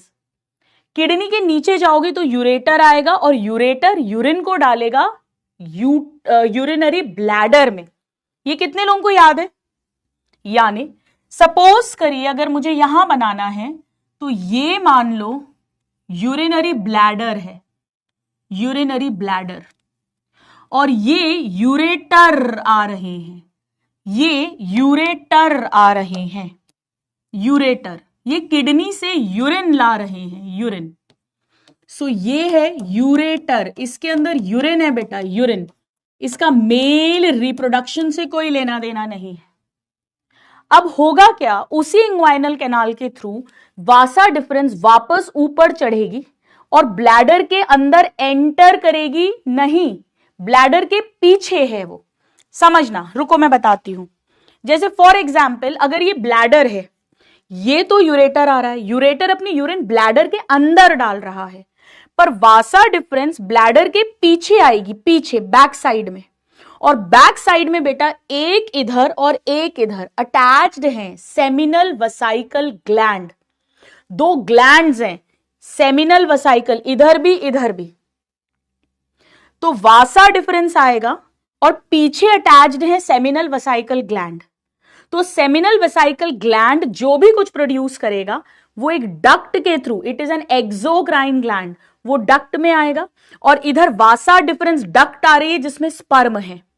तो सेमिनल वसाइकल की डक्ट और वासा डिफरेंस की डक्ट दोनों ज्वाइन हो जाएंगे, तब हम उसे कहेंगे इजैक्यूलेटरी डक्ट। इसके अंदर स्पर्म्स हैं जो वासा डिफरेंस लाई है और इसके अंदर सेमिनल वसाइकल का भी सिक्रीशन है, प्रोडक्शन है। सेम ऐसा ही इस तरफ भी होगा, यानी 2 इजैकुलेटरी डक्ट बन जाएंगी। तो वासा डिफरेंस ने असेंड करा, एब्डोमेन में आया, लूप किया, पोस्टीरियर सरफेस ऑफ ब्लैडर पे आया, सेमिनल वसाइकल की डक्ट ने ज्वाइन किया और इजैकुलेटरी डक्ट फॉर्म कर ली। यानी स्पर्म्स अब इजैकुलेटरी डक्ट के अंदर आ गए हैं, ब्लैडर के अंदर नहीं खुली है। वासा डिफरेंस ध्यान रखना, उसके अंदर नहीं खुली है। यानी इसके पोस्टीरियर साइड पर अगर हम माने ये एक और ये दूसरा सेमिनल वसाइकल है और ये सेमिनल वसाइकल की डक्ट्स हैं बेटा, डक्ट्स, तो ये जो वासा डिफरेंस है ये ऐसे गई और ये सेमिनल वसाइकल की डक्ट के साथ ज्वाइन हुई, ऐसे ही इधर वाली भी ऐसे चढ़ी और इजैक्यूलेटरी डक्ट बनाएगी after joining seminal vesicle duct, after joining seminal vesicle duct. तो एक ये बनी इजैक्यूलेटरी डक्ट और एक ये बनी इजैक्यूलेटरी डक्ट, ऐसे शो कर देते हैं, ऐसे। मैं लेबल करती हूं, ये स्क्रॉटल सैक या स्क्रॉटम है, ये इसके अंदर टेस्टिस है, ये टेस्टिस से स्पर्म्स आए इपीडिडाइमस में और वहां से ये आए वासा डिफरेंस में।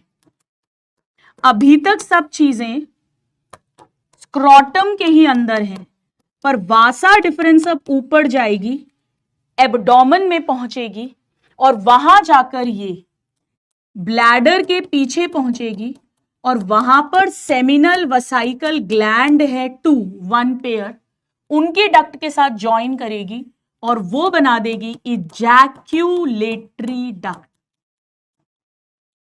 Ejaculatory duct. ये सब कुछ इस ब्लैडर के पीछे है, यूरिनरी ब्लैडर के बैक साइड में है, उसके अंदर स्पर्म नहीं जा रहे हैं, ध्यान रखना। Bladder is not a part of reproductive system, ureter is not a part of reproductive system. इनके अंदर केवल यूरिन है, ये एक्सक्रीटरी सिस्टम का ही पार्ट है। मजे आ रहे हैं? यूरेटर्स 2 होते हैं बेटा, ब्लैडर 1 होता है, सेमिनल वसाइकल 2 होते हैं, वासा डिफरेंस 2 होंगी राइट एंड लेफ्ट साइड की, एपिडिडाइमस 2 होंगे, टेस्टिस 2 होंगे और 2 ही इजैकुलेटरी डक्ट बनेंगी। So ejaculatory duct is equal to vasa deferens plus seminal vesicle duct, अगर मुझे शॉर्ट में लिखना है। चलिए आइए, इतना हम थ्योरी लिखते हैं, इतने की हम थ्योरी लिखते हैं। सो वासा डिफरेंस लिखो यहां पे, असेंड्स, ऊपर चढ़ेगी बेटा, ऊपर चढ़ेगी, स्क्रॉटम से स्टार्ट हुई है, एब्डोमेन में जाएगी, इनटू एब्डोमेन, और वहां पर ब्लैडर के पीछे लूप बनाएगी पहले, असेंड्स इनटू एब्डोमेन, लूप बनाएगी ऐसा, loops over urinary bladder, loops over urinary bladder, into नहीं है बेटा, ओवर है, ओवर, उसके पीछे जाएगी, receives, receives duct from seminal vesicle, receives duct from seminal vesicle, duct from seminal vesicle, और फिर इजैकुलेटरी डक्ट बना के यूरेथ्रा में ओपन करेगी। So and opens into urethra, opens into urethra as ejaculatory duct, as ejaculatory duct, मतलब पहले ejaculatory duct बनेगी, फिर ये वो यूरेथ्रा में ओपन करेगी, जो अभी मैं सिखाऊंगी आपको, अभी सिखाऊंगी बेटा। तो वासा डिफरेंस स्पर्म लाया, सेमिनल वसाइकल का जो भी प्रोडक्शन है वो मिला, इजैकुलेटरी डक्ट में आ गया, अब वो यूरेथ्रा में कंटिन्यू करेगी। लिख लो यहां तक, एक एक शब्द एनसीईआरटी की लाइन है बेटा।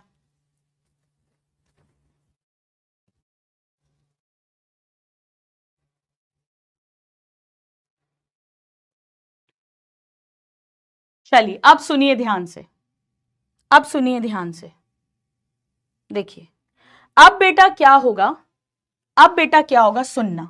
ये पूरा यूरेथ्रा है, ये पूरा यूरेथ्रा है, ये यूरेथ्रा का फाइनल छेद है।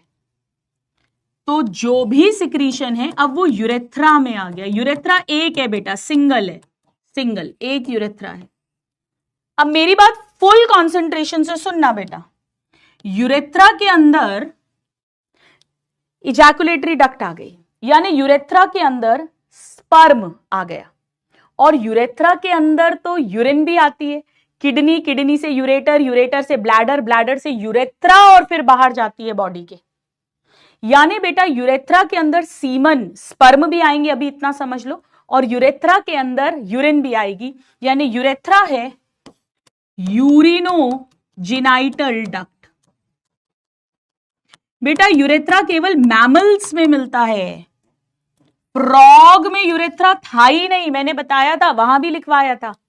फ्रॉग के अंदर किडनी थी, वहां यूरिन बनी थी, फिर यूरेटर निकले थे। तो टेस्टिस के स्पर्म भी बिडर कैनाल के थ्रू यूरेटर में आए थे, और किडनी का यूरिन भी यूरेटर में आया था। तो फ्रॉग में ureter in males is the urinogenital duct. वहां भी मैंने बताया था कि हमारे अंदर, मैमल्स के अंदर, urethra is the urinogenital duct. और फाइनली यूरिन स्पर्म जो भी है वो इस छेद के थ्रू, जिसे यूरेथ्रल मियाटस कहेंगे, इसके थ्रू बॉडी के बाहर निकलता है। मैं आपको एक और बड़ी बात, अच्छी बात बताती हूं, इंपॉर्टेंट बात। एक्चुअली बेटा ब्लैडर के बेस पर एक स्फिंक्टर होता है, कुछ सर्कुलर मसल्स होती हैं, ऐसा समझ लीजिए। तो जब सीमन रिलीज होता है उस समय वो क्लोज रहती है, यूरिन नहीं आता, और जब यूरिन पास होता है तब सीमन नहीं आता। तो एट अ टाइम एक बार में यूरिन पास होगा और सीमन पास होगा, बट दोनों पास होते हैं, इसीलिए it is a urinogenital duct या यूरेथ्रा। चलो आओ इतना लिख लेते हैं। तो अब ये पहुंचा, इसने बनाई पहले इजैक्यूलेटरी डक्ट। इजैकुलेटरी डक्ट कैसे बनी है, कोई मुश्किल बात नहीं है, बिल्कुल सिंपल सी बात है। वासा डिफरेंस जो स्पर्म लाया है प्लस सेमिनल वसाइकल की डक्ट में जो कुछ भी बना है, और अब ये ओपन होगी यूरेथ्रा में। ब्लैडर भी यूरेथ्रा में ओपन होता है बेटा, इजैकुलेटरी डक्ट भी यूरेथ्रा में ओपन होती है।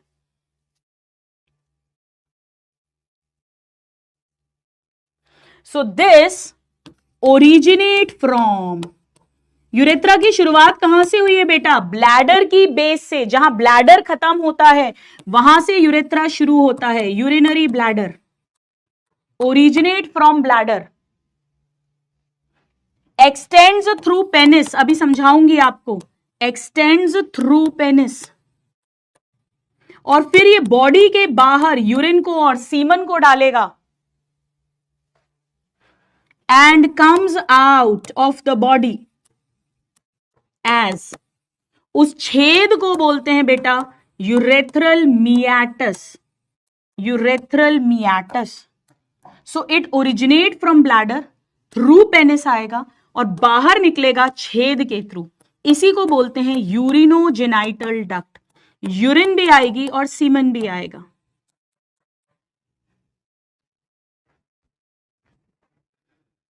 मेरी बात फुल कंसंट्रेशन से सुनिए। मैंने यही तो लिखवाया था कि स्पर्म के लिए जो एसेसरी डक्ट्स हैं उसमें रेटे टेस्टिस में सबसे पहले स्पर्म्स आएंगे सेमिनिफेरस ट्यूब्यूल से, फिर वासा इफ्रेंशिया में आएंगे, फिर एपिडिडाइमस में आएंगे, फिर वासा डिफरेंस में आएंगे, फिर ये वापस एब्डोमेन में जाएगी, ब्लैडर के पीछे लूप करेगी, फिर इसे सेमिनल वेसाइकल की डक्ट मिलेगी तो बन जाएगी इजैकुलेटरी डक्ट, और फिर वो यूरेथ्रा में ओपन होगा और उसके थ्रू सीमन बाहर निकलेगा। तो rete testis, vasa efferentia, epididymis, vasa deferens, ejaculatory duct and urethra. अब देखिए आप, ये 6 लिखवाई थी मैंने एसेसरी डक्ट्स के अंदर। अब क्लियर हो गई, ये पॉइंट एकदम अच्छे से क्लियर हो गया, ये पॉइंट एकदम अच्छे से क्लियर हो गया बेटा। ये पूरा डक्टल सिस्टम है, कैसे कैसे स्पर्म पास हो रहे हैं। अब आप यहां देखो, मैं बार बार कभी स्पर्म शब्द कह रही हूं, कभी सीमन शब्द कह रही हूं। आओ उसको हम समझते हैं, आओ उसको हम समझते हैं। बेटा एक्चुअली होता क्या है, बड़ा ध्यान से समझना। जैसे ही ब्लैडर की बेस है, यहां पर भी एक बड़ा सा ग्लैंड होता है, ये सिंगल ग्लैंड है बेटा, मैं ऐसा बना देती हूं, सिंगल ग्लैंड, इसे बोलते हैं प्रोस्टेट ग्लैंड। इसके अंदर भी कुछ कुछ प्रोड्यूस होगा, और जब बेटा इजैकुलेटरी डक्ट, ये सिंगल है, जब इजैकुलेटरी डक्ट यहां से पास करेगी तो प्रोस्टेट भी जो भी कुछ बना रहा है वो उस इजैकुलेटरी डक्ट में डाल देगा। और इसके नीचे यहां पे दो मटर के बराबर, मटर का साइज, छोटे छोटे ग्लैंड्स होते हैं, इन्हें बोलते हैं काउपर्स या बल्बो यूरेथ्रल ग्लैंड। ये दो होते हैं बेटा, टू सेपरेट हैं ये, बल्बो यूरेथ्रल या काउपर्स ग्लैंड, ये भी ग्लैंड है बेटा। तो ये भी जो कुछ भी प्रोड्यूस करेगा वो इसी इजैकुलेटरी डक्ट में डाल देगा। यानी जब इजैकुलेटरी डक्ट यूरेथ्रा में जा रही है तो उसके पास क्या क्या है, उसके पास स्पर्म है, मेल गैमीट जो टेस्टिस ने बनाया था, फिर एपिडिडाइमस में आया थ्रू रेटे टेस्टिस, वासा एफ्रेंशिया, फिर वासा डिफरेंस में आया है, वो है। दूसरा सेमिनल वसाइकल ने जो कुछ भी बनाया वो है, प्रोस्टेट ने जो कुछ भी प्रोड्यूस करा वो है, और बल्बो यूरेथ्रल ने जो कुछ भी प्रोड्यूस करा वो है। इसे टोटल मिलाकर सीमन कहते हैं, टोटल सीमन कहते हैं। तो सीमन के अंदर एक तो स्पर्म है, मेल गैमीट, और बाकी तीनों ग्लैंड्स का जितना भी प्रोडक्शन है उसे सेमिनल प्लाज्मा कहते हैं। तो seminal plasma plus sperm is equal to semen. बेटा ऐसा कई बार होता है कि सीमन तो प्रोड्यूस हो रहा है लेकिन उसमें स्पर्म नहीं है। जी हां, आगे जाके पढ़ेंगे आप, प्राइमरी टेस्टिकुलर फेलियर होता है, टेस्टिस स्पर्म बना ही नहीं पा रहा है, या टेस्टिस है ही नहीं, क्रिप्टोर्किडिज्म है, बचपन में सर्जरी नहीं हुई थी तो स्पर्म बनेंगे ही नहीं। कई बार ऐसा होता है बेटा कि टेस्टिस में स्पर्म बनते हैं, एपिडिडाइमस तक आते हैं, पर यहां पर ब्लॉक हो जाता है, ब्लॉक, तो भी स्पर्म सीमन में नहीं आएंगे। ऐसे लड़कों की, ऐसे मेल्स की खुद के बच्चे नेचुरली नहीं हो सकते हैं, फिर वो हम इनफर्टिलिटी स्पेशलिस्ट के पास में आते हैं। तो हम डायरेक्ट, अगर बनते ही नहीं है स्पर्म तो कुछ नहीं कर सकते, तब तो डोनर का सीमन लेना पड़ेगा और कोई तरीका नहीं है। लेकिन अगर सीमन बन रहे हैं तो हम डायरेक्ट टेस्टिस से या डायरेक्ट एपिडिडाइमस से स्पर्म्स को निकाल के और इक्सी, आईवीएफ इक्सी कर देते हैं। आपको बताऊंगी आगे, टीसा पीसा कहते हैं उस प्रोसीजर को। टेस्टिस से पहले स्क्रोटम के थ्रू नीडल डालते हैं, डायरेक्ट टेस्टिस से या एपिडिडाइमस से स्पर्म का एक्सट्रैक्शन कर लेते हैं। सीमन में स्पर्म है ही नहीं क्योंकि, चलिए ठीक है, डिफरेंस समझ में आ गया। और एक बात और बता देती हूं आपको, ये जो पेनिस वाली बात बताई है बेटा, यहां पूरा पेनिस होगा, ये पूरा पेनिस होगा, यहां ये पूरा पेनिस है, बाहर से दिखाई देगा, ये थोड़ा सा ऐसे एनलार्ज हो जाता है बेटा, एनलार्ज, और इसकी स्किन लूज हो जाती है, आगे वाली स्किन। तो यूरेथ्रा पेनिस के थ्रू बाहर निकलता है, राइट। चलो आओ मैं एक बार लेबल कर देती हूं, एक बार लेबल हम कर देते हैं। बेटा ये जो चौड़ा वाला पार्ट है इसे ग्लांस पेनिस कहते हैं, एंटीरियर में, फ्रंट में जो थोड़ा ब्रॉड हो गया है, ग्लांस पेनिस। और ये जो स्किन है, लूज सी स्किन, इसे प्रिप्यूज या फोर स्किन कहते हैं। मैं सब सिखाऊंगी किसका क्या मतलब है, क्या फंक्शन है, हम सब अभी पढ़ेंगे, फोर स्किन या प्रिप्यूज। और ओवरऑल बात करें तो ये पूरा स्ट्रक्चर जो है, ये पूरा स्ट्रक्चर पिंक कलर से जो बनाया है, this is the penis. Scrotum और पेनिस एक्सटर्नल जेनिटिलिया है, बाहर से दिखाई देंगे। सेमिनल वसाइकल, प्रोस्टेट और बल्बो यूरेथ्रल, ये तीनों ग्लैंड्स हैं एसेसरी। रेटे टेस्टिस, वासा efferentia, epididymis, vasa deferens, ejaculatory duct और यूरेथ्रा एसेसरी डक्ट्स हैं। और टेस्टिस प्राइमरी सेक्स ऑर्गन या गोनैड्स है। This is the total male reproductive system, male reproductive system. और हम इसे फ्रंट से देख रहे हैं तो this is the anterior view. Side से देखेंगे कैसा दिखेगा वो अभी आपको बताती हूं। एंटीरियर व्यू प्लीज नोट कर लीजिए, प्लीज नोट कर लीजिए।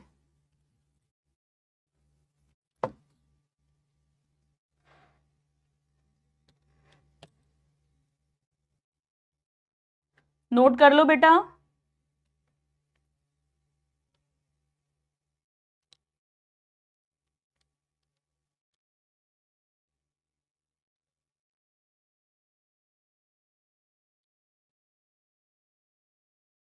हो गया? चलो, अब एनसीईआरटी ने कैसे लिखा है, एनसीईआरटी की लैंग्वेज आपको बताती हूं बेटा। एनसीईआरटी ऐसे लिखती है कि दीज एसेसरी डक्ट्स, एक बार लिखो, these accessory ducts store and transport sperms. अभी समझाती हूं बेटा, क्या ध्यान रखना है, store and transport sperms from testis to outside through urethra. ये है एनसीईआरटी की लाइन। इसको समझाने के लिए मैंने आपको इतनी सारी कहानी सुनाई है, सुनिए ध्यान से। स्टोर कौन कर रहा था? एपिडिडाइमस बेटा स्टोर करा था, चलना सिखाया था। बाकी सब ट्रांसपोर्ट कर रहे हैं, चाहे रेटे टेस्टिस हो, वासा इप्रेंचिया हो, एपिडिडाइमस हो, वासा डिफरेंस हो, इजैकुलेटरी डक्ट हो, यूरेथ्रा हो। तो कहानी कहां से शुरू हुई है? टेस्टिस से। वही स्पर्म फॉर्म हुए थे, पहुंचाने कहां है? बाहर, बॉडी के बाहर। फाइनली किसके थ्रू होगा? यूरेथ्रा का जो छेद है, यूरेथ्रल मियाटस के थ्रू। एक एक शब्द समझ में आ रहा है? अगर इसे फ्रॉम एपिडिडाइमस कर देंगे गलत हो जाएगा, टू इजैकुलेटरी डक्ट कर देंगे गलत हो जाएगा, थ्रू इजैकुलेटरी डक्ट कर देंगे गलत हो जाएगा, ओनली स्टोर कर देंगे गलत हो जाएगा, ओनली ट्रांसपोर्ट कर देंगे गलत हो जाएगा।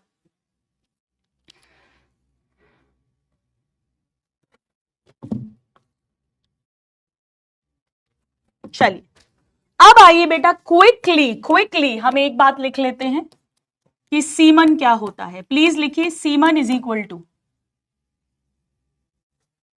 स्पर्म्स जो टेस्टिस में प्रोड्यूस हुए हैं, फिर एपिडिडाइमस में आए, फिर वासा डिफरेंस लेकर जा रही है, प्लस सेमिनल प्लाज्मा। और सेमिनल प्लाज्मा का क्या मतलब है? What is seminal plasma? Secretions of accessory glands, secretions of accessory glands, यानी वही सेमिनल वसाइकल, प्रोस्टेट एंड काउपर्स के जो भी सिक्रीशंस हैं, सिक्रीशंस ऑफ एसेसरी ग्लैंड्स, इसे टोटल मिलाकर सीमन कहते हैं। बेटा सीमन अल्कलाइन होता है हमारे ब्लड की तरह, और इसका पीएच होता है अराउंड वही सेम ब्लड जैसा ही 7.4। अब क्या क्या है एसेसरी ग्लैंड्स के सिक्रीशन में, ये बात हमारी एनसीईआरटी में दी है।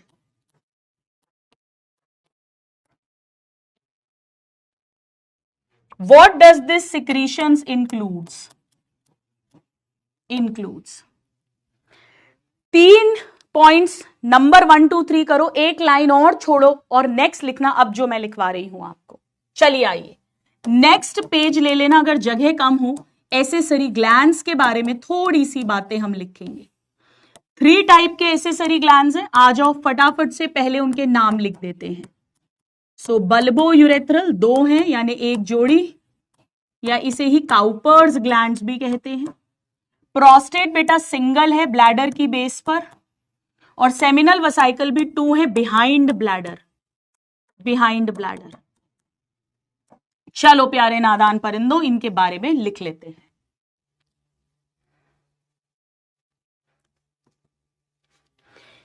सबसे पहले ये 1 पेयर है, ये सिंगल है, और ये भी 1 पेयर है, 1 पेयर है। तो पहले हमने नंबर लिख लिया, ये आना चाहिए बेटा, ये एनसीईआरटी में दिया है। नाउ ये बेटा ब्लैडर में पीछे है, डॉर्सल, और साइड्स में भी है, मतलब पीछे एकदम पीछे नहीं है, एक इधर एक इधर, पीछे है बट साइड में है, तो हम कहेंगे डॉर्सो और लेटरल। ये एनसीईआरटी में नहीं दिया बेटा, ये शब्द एनसीईआरटी में नहीं दिया, पर अपने को तो आना चाहिए। और ये ब्लैडर की बेस पर है, बेस ऑफ ब्लैडर पे, और प्रोस्टेट के नीचे बल्बो यूरेथ्रल बनाए थे मैंने, 2 मटर के बराबर, 2 मटर के बराबर। So this is below prostate. बेटा ये एनसीईआरटी में नहीं दिया है इनकी लोकेशन, पर हमें आनी चाहिए, रटना नहीं है। सो ये 1 पेयर है, ये सिंगल है, ये भी 1 पेयर है। नाउ ध्यान से सुनना बेटा, जितना भी टोटल सेमिनल प्लाज्मा यानी सीमन बनना है, स्पर्म तो वासा डिफरेंस लाएगा, उसका 60 से 70% ये बनाएगा, 20 से 30% ये बनाएगा, और बचा हुआ 5-10% ये बनाएगा। याद रखना बहुत आसान है, सबसे ऊपर सेमिनल वेसाइकल मैक्सिमम बनाएगा, फिर प्रोस्टेट उससे कम बनाएगा, और फिर बल्बो यूरेथ्रल सबसे कम बनाएगा। ठीक है, सो 60 to 70% ऑफ सीमन यानी जो सेमिनल प्लाज्मा है वो ये बनाएगा, 20 से 25% सीमन ये कंट्रीब्यूट करेगा, और बचा कुचा 5 से 10% इधर से आता है। ये भी एनसीईआरटी में नहीं दिया, ये पॉइंट दिया है एनसीईआरटी में, और अब जो बताऊंगी वो पॉइंट भी इंपॉर्टेंट है। नाउ बेटा यहां से फ्रक्टोज निकलता है, फ्रक्टोज।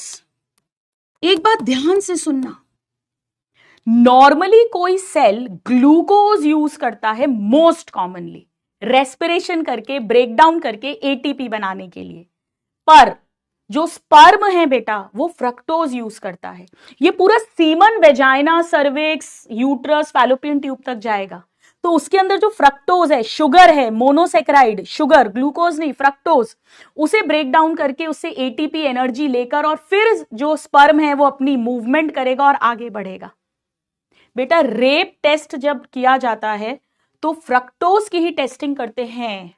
अगर फीमेल की वेजाइना में फ्रक्टोज मिल जाए मतलब वहां पर सीमन डिपॉजिट हुआ है, मतलब सेक्सुअल कॉइटस हुआ है। अब वो वॉलेंट्री हुआ है, कंसेंशुअल दोनों की मर्जी से हुआ है या जबरदस्ती हुआ है, वो एक अलग मैटर है, but presence of semen can be proved by the presence of fructose in the vagina of the female. हमारे बॉडी में और कहीं भी फ्रक्टोज किसी भी फ्लूइड में नहीं मिलता एक्सेप्ट सीमन। तो ये तय बात है कि वो सीमन डिपॉजिट हुआ है। ये बेटा कैल्शियम प्रोड्यूस करेगा, कैल्शियम भी जरूरी है। मम्मी बोलती है ना दूध पियो क्योंकि दूध में कैल्शियम है और कैल्शियम से हड्डियां मजबूत होंगी और हम तेज तेज दौड़ेंगे। इवन मसल कॉन्ट्रैक्शन के लिए भी कैल्शियम अंकल जरूरी थे। बेटा ऐसे ही स्पर्म की टेल को, फ्लैजिला को जो मूवमेंट करना है उसमें कैल्शियम की जरूरत पड़ती है, तो फ्रक्टोज चाहिए एटीपी के लिए और कैल्शियम भी चाहिए। बेटा ये म्यूकस प्रोड्यूस करता है, ये एनसीईआरटी में दिया है म्यूकस। म्यूकस मतलब चिपचिपा पदार्थ, श्लेष्म जिसे कहते हैं। एक्चुअली जब सीमन रिलीज होगा तो penis is inserted into the vagina of the female और वहां पे रबिंग ऑफ द पेनिस होगी, तो कहीं पेनिस की टिप इंजरी ना हो जाए, स्क्रैच ना आ जाए, ये पेनिस को लुब्रिकेट करने में हेल्प करता है। ये पॉइंट बेटा एनसीईआरटी में दिया है, it lubricates penis, lubricates penis. This is given in NCERT। मैं टिक मार्क लगा देती हूं। बेटा सिर्फ यही नहीं, और भी बहुत सारे केमिकल्स होते हैं इनके सिक्रीशंस के अंदर, जैसे एनसीईआरटी में नहीं दिया बट एक प्रोस्टाग्लैंडिन्स भी मिलते हैं, ये इंपॉर्टेंट है। प्रोस्टाग्लैंडिन्स बेटा डिराइव्ड लिपिड्स हैं। ये इसलिए होते हैं ताकि जब सीमन यानी स्पर्म यूट्रस तक पहुंचता है तो सीमन के अंदर जो प्रोस्टाग्लैंडिन्स हैं वो यूट्रस में हल्के हल्के कॉन्ट्रैक्शंस कराते हैं, जिससे स्पर्म को पुश मिलता है ऊपर जाने के लिए, एंटी ग्रेविटी जाना है। स्पर्म की टेल तो है ही, फ्लैजिला तो है ही मूवमेंट के लिए, उसके लिए कैल्शियम फ्रक्टोज तोड़ के एटीपी बनाना वो तो है ही। प्रोस्टाग्लैंडिन्स भी इस तरीके से हेल्प करवाते हैं। पीरियड्स में जो क्रैम्प्स आते हैं, पेन होता है, वो भी ये प्रोस्टाग्लैंडिन्स के कारण होता है। बिल्कुल, सिर्फ ये वाली बात आउट ऑफ एनसीईआरटी है, ये नहीं दिया। एनसीईआरटी ने कैसे लिखा है बेटा, एनसीईआरटी ने कैसे लिखा है अब मैं आपको बताती हूं। एनसीईआरटी ने कैसे लिखा है, एनसीईआरटी ने लिखा है इट इंक्लूड्स फ्रक्टोज जो सेमिनल वेसाइकल प्रोड्यूस करके डालेगा, कैल्शियम जो प्रोस्टेट डालेगा, एंड एंजाइम्स, ऐसे लिख दिया। और भी बहुत सारे एंजाइम्स हैं बेटा, अपने को डिटेल में नहीं जाना है, बट ये एनसीईआरटी की लाइन है, ये हमें आना चाहिए।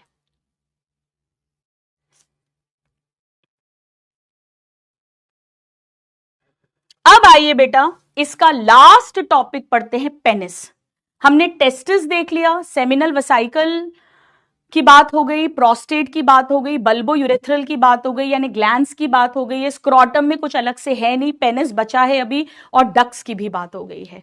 अब आइए हम पेनिस देखते हैं। एक्सटर्नल जेनिटिलिया है, बाहर से ही दिखाई देगा, प्लीज हेडिंग डालो, एक्सटर्नल जेनिटिलिया। बेटा पेनिस ही है जो फीमेल वेजाइना के अंदर जाएगा, लिया, यानी कॉप्यूलेशन, कॉइटस इसी के थ्रू होगा। तो फीमेल के अंदर वेजाइना और मेल्स के अंदर पेनिस इज द कॉप्यूलेटरी ऑर्गन, हम कह सकते हैं कॉप्यूलेटरी ऑर्गन।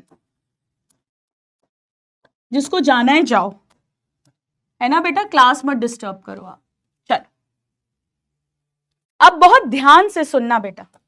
सपोज करो अगर ये पेनिस है, सपोज करो ये पेनिस है, ये पेनिस है बेटा, होता क्या है थोड़ा इमेजिन करना। जैसे फॉर एग्जाम्पल अगर ये पेनिस है मैं कह रही हूं, तो पेनिस के अंदर कुछ टिश्यू होता है, स्पेशल टिश्यू।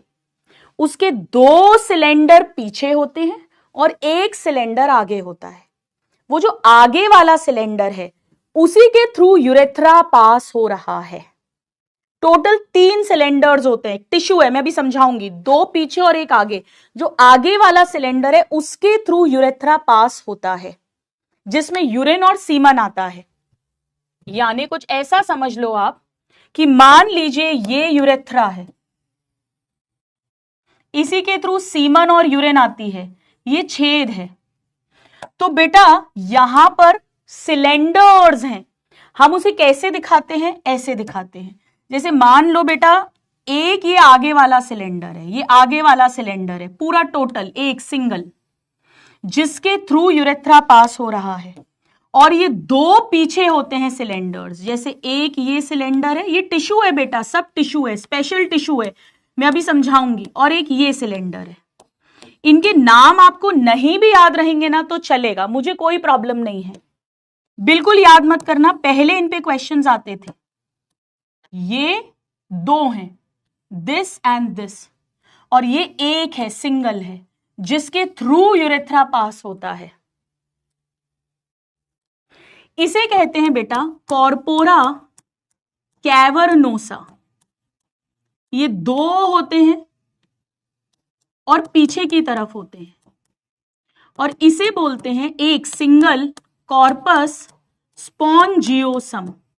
इसे बिल्कुल याद मत करना, मुझे कोई दिक्कत नहीं है, बिल्कुल बिल्कुल बिल्कुल याद मत करना, बिल्कुल याद मत करना। मैं क्रॉस भी लगा देती हूं, लो, इसे मत पढ़ना, इसे मत पढ़ना। मुझे ये बताना है कि यूरेथ्रा पासिस थ्रू, ये प्रीवियस ईयर क्वेश्चन है बेटा, पासिस थ्रू कॉर्पस या कॉर्पोरा स्पॉन्जियोसम। ये PYQ है, आया हुआ क्वेश्चन है, ये बस आपको पता होना चाहिए। ये पूरा टोटल पेनिस है बेटा, टोटल पेनिस है, और पेनिस ही आगे जाकर जब चौड़ा हो जाता है तो इसे हमने अभी अभी लिखा था ग्लांस पेनिस। यानी अगर कोई पूछे what is glans penis, what is glans penis, so it is enlarged front वाला पार्ट, यानी anterior part of penis, anterior part of penis. Penis आगे जाके थोड़ा सा चौड़ा हो गया है, एनलार्ज हो गया है एंटीरियरली, फ्रंट में जाके। और यहां पर बेटा स्किन थोड़ी सी ऐसी हो जाती है, फ्रंट वाले में ऐसे लूज स्किन होती है। पर्टिकुलर रिलीजन में कई बार स्किन को रिमूव भी करते हैं, सर्कमसिजन ऑपरेशन बोलते हैं बेटा। एक्चुअली ये स्किन को फोर स्किन, क्योंकि फ्रंट में है एकदम पेनिस के, तो इसे कहते हैं फोर स्किन या प्रेप्यूज। यहां पता है बेटा ग्लैंड्स भी होते हैं, वो म्यूकस प्रोड्यूस करते हैं ताकि पेनिस की टिप जो है वो लुब्रिकेटेड रहे। तो बल्बो यूरेथ्रल काउपर ग्लैंड भी प्रोड्यूस करता है म्यूकस, और ये प्रीप्यूस पर भी ग्लैंड्स होते हैं, वो भी प्रोड्यूस करते हैं म्यूकस। ये क्यों बनाया है बेटा? ये सॉफ्ट सी स्किन है, लूज सी स्किन है, इसे पुल बैक कर सकते हैं मैनुअली। तो जब इसे पुल बैक करोगे तो वो जो टिप है जहां से सीमन और यूरिन रिलीज होता है उसे क्लीन किया जा सकता है हाइजीन मेंटेन करने के लिए। So loose skin fold, it's a loose skin fold. ये पेनिस के फ्रंट में है, over glans penis, over glans penis. ये रिट्रैक्टेबल है, रिट्रैक्टेबल यानी कैन बी पुल्ड बैक, पीछे खींची जा सकती है बेटा। It is a loose fold of skin, retractable. ठीक है ना? बस थोड़ा सा और। अब मेरी बात बहुत ध्यान से सुनना, बहुत ध्यान से सुनिएगा बेटा। ये जो मैंने टिश्यूज बताए ना, 2 सिलेंडर पीछे 1 सिलेंडर आगे, आप मत बनाना। इनमें ना ऐसे बड़े बड़े खाली जगह होती हैं, खाली जगह, और यहां पे ब्लड सप्लाई होती है आर्टरीज की। अयोटा से पूरे ऑर्गन्स के लिए आर्टरी निकलती है, तो टेस्टिस के लिए भी आर्टरी है, पेनिस के लिए भी आर्टरी है, सब ऑर्गन्स के लिए आर्टरी है बेटा। जब सेक्सुअल कॉइटस होना है उस समय पेनिस को हार्ड होना पड़ेगा ताकि प्रॉपरली वेजाइना में इंसर्ट हो। तो उस समय होता क्या है, पैरासिम्पैथेटिक सिस्टम स्टिमुलेट होता है, वहां से एसिटाइल कोलिन रिलीज होता है, वो नाइट्रिक ऑक्साइड को इंक्रीज करवाता है, जो वेसल्स को, इनके अंदर जो खाली वेसल्स हैं, ब्लड वेसल्स हैं, उनको डायलेट करता है। तो ढेर सारा ब्लड आता है इन खाली जगह पर, और ये जब ब्लड आएगा तो ये जो सिलेंडर्स हैं ये ऐसे एनलार्ज होंगे, हार्ड होंगे, ब्लड से भरेंगे, तो पूरा पेनिस हार्ड हो जाएगा। ये जो पेनिस हार्ड हो गया, एनलार्ज हो गया, इसे बोलते हैं इरेक्शन ऑफ पेनिस। अगर पेनिस प्रॉपरली इरेक्ट नहीं करेगा तो प्रॉपरली वेजाइना के साथ कांटेक्ट नहीं बनेगा, तो प्रॉपरली सीमन रिलीज नहीं होगा, और अगर सीमन डिपॉजिट नहीं होगा तो प्रेगनेंसी का चांस रिड्यूस हो जाता है। तो ये इरेक्टाइल टिश्यू है क्योंकि ये पेनिस का इरेक्शन करवा रहा है, यानी पेनिस का एनलार्जमेंट कर रहा है, उसे हार्ड कर रहा है ताकि प्रॉपरली वेजाइना में इंसर्ट हो, ताकि सीमन रिलीज प्रॉपरली हो, इंसेमिनेशन प्रॉपरली हो। तो एनसीईआरटी में क्या लिखा है, आइए लिखते हैं। एनसीईआरटी में क्या लिखा है कि पेनिस के अंदर स्पेशल इरेक्टाइल टिश्यू है, इरेक्टाइल टिश्यू, और इरेक्टाइल टिश्यू है तो ये पेनिस को एनलार्ज करवाएगा, हार्ड बनवाएगा, यानी इरेक्शन ऑफ पेनिस करवाएगा। आप नीचे भी लिख सकते हैं चाहे तो, इरेक्शन ऑफ पेनिस होगा, इसके कारण होगा इरेक्शन ऑफ पेनिस, यानी एनलार्जमेंट। क्योंकि ब्लड भरेगा बेटा, एकदम से ब्लड भरता है, बहुत सारा ब्लड आता है।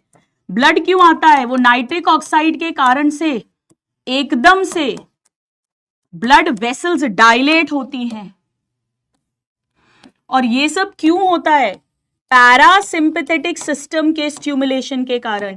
बेटा अगर आपको नर्वस सिस्टम याद आ रहा हो, जहां मैंने पैरासिम्पैथेटिक और सिंपैथेटिक पढ़ाया था, बेटा फाइनली जो सीमन रिलीज होगा ना, फोर्सफुली झटके से सीमन निकलता है, उसे इजैक्यूलेशन बोलते हैं। वो सिंपैथेटिक सिस्टम करवाएगा, एड्रेनालिन और एड्रेनालिन, पर जो पेनिस की हार्डनिंग है, एनलार्जमेंट है, इरेक्शन ऑफ पेनिस है, वो ये करवाता है। To facilitate insemination, to facilitate यानी हेल्प इन इंसेमिनेशन, सीमन का रिलीज जो होना है into the vagina, deposit transfer जो होना है। बेटा असर्शन रीजन का क्वेश्चन है, ये सारी एनसीईआरटी की लाइंस हैं। असर्शन रीजन का क्वेश्चन है, क्यों पेनिस एनलार्ज होता है, क्यों पेनिस इरेक्ट होता है? To help in, to facilitate insemination. ये पॉइंट मैं एक अलग से लिखवा रही हूं, ये इरेक्शन है। एक वर्ड होता है इजैक्यूलेशन। इजैक्यूलेशन का मतलब होता है झटके से जो सीमन रिलीज होता है, finally forceful release of semen. इसमें सिंपैथेटिक सिस्टम इन्वॉल्व होता है, पर पहले प्रॉपर इरेक्शन होना चाहिए बेटा, पहले प्रॉपर इरेक्शन होना चाहिए। यहां parasympathetic autonomic nervous system, ANS का फुल फॉर्म मत पूछ लेना मेरे से, ऑटोनॉमिक नर्वस सिस्टम पढ़ाया था बेटा।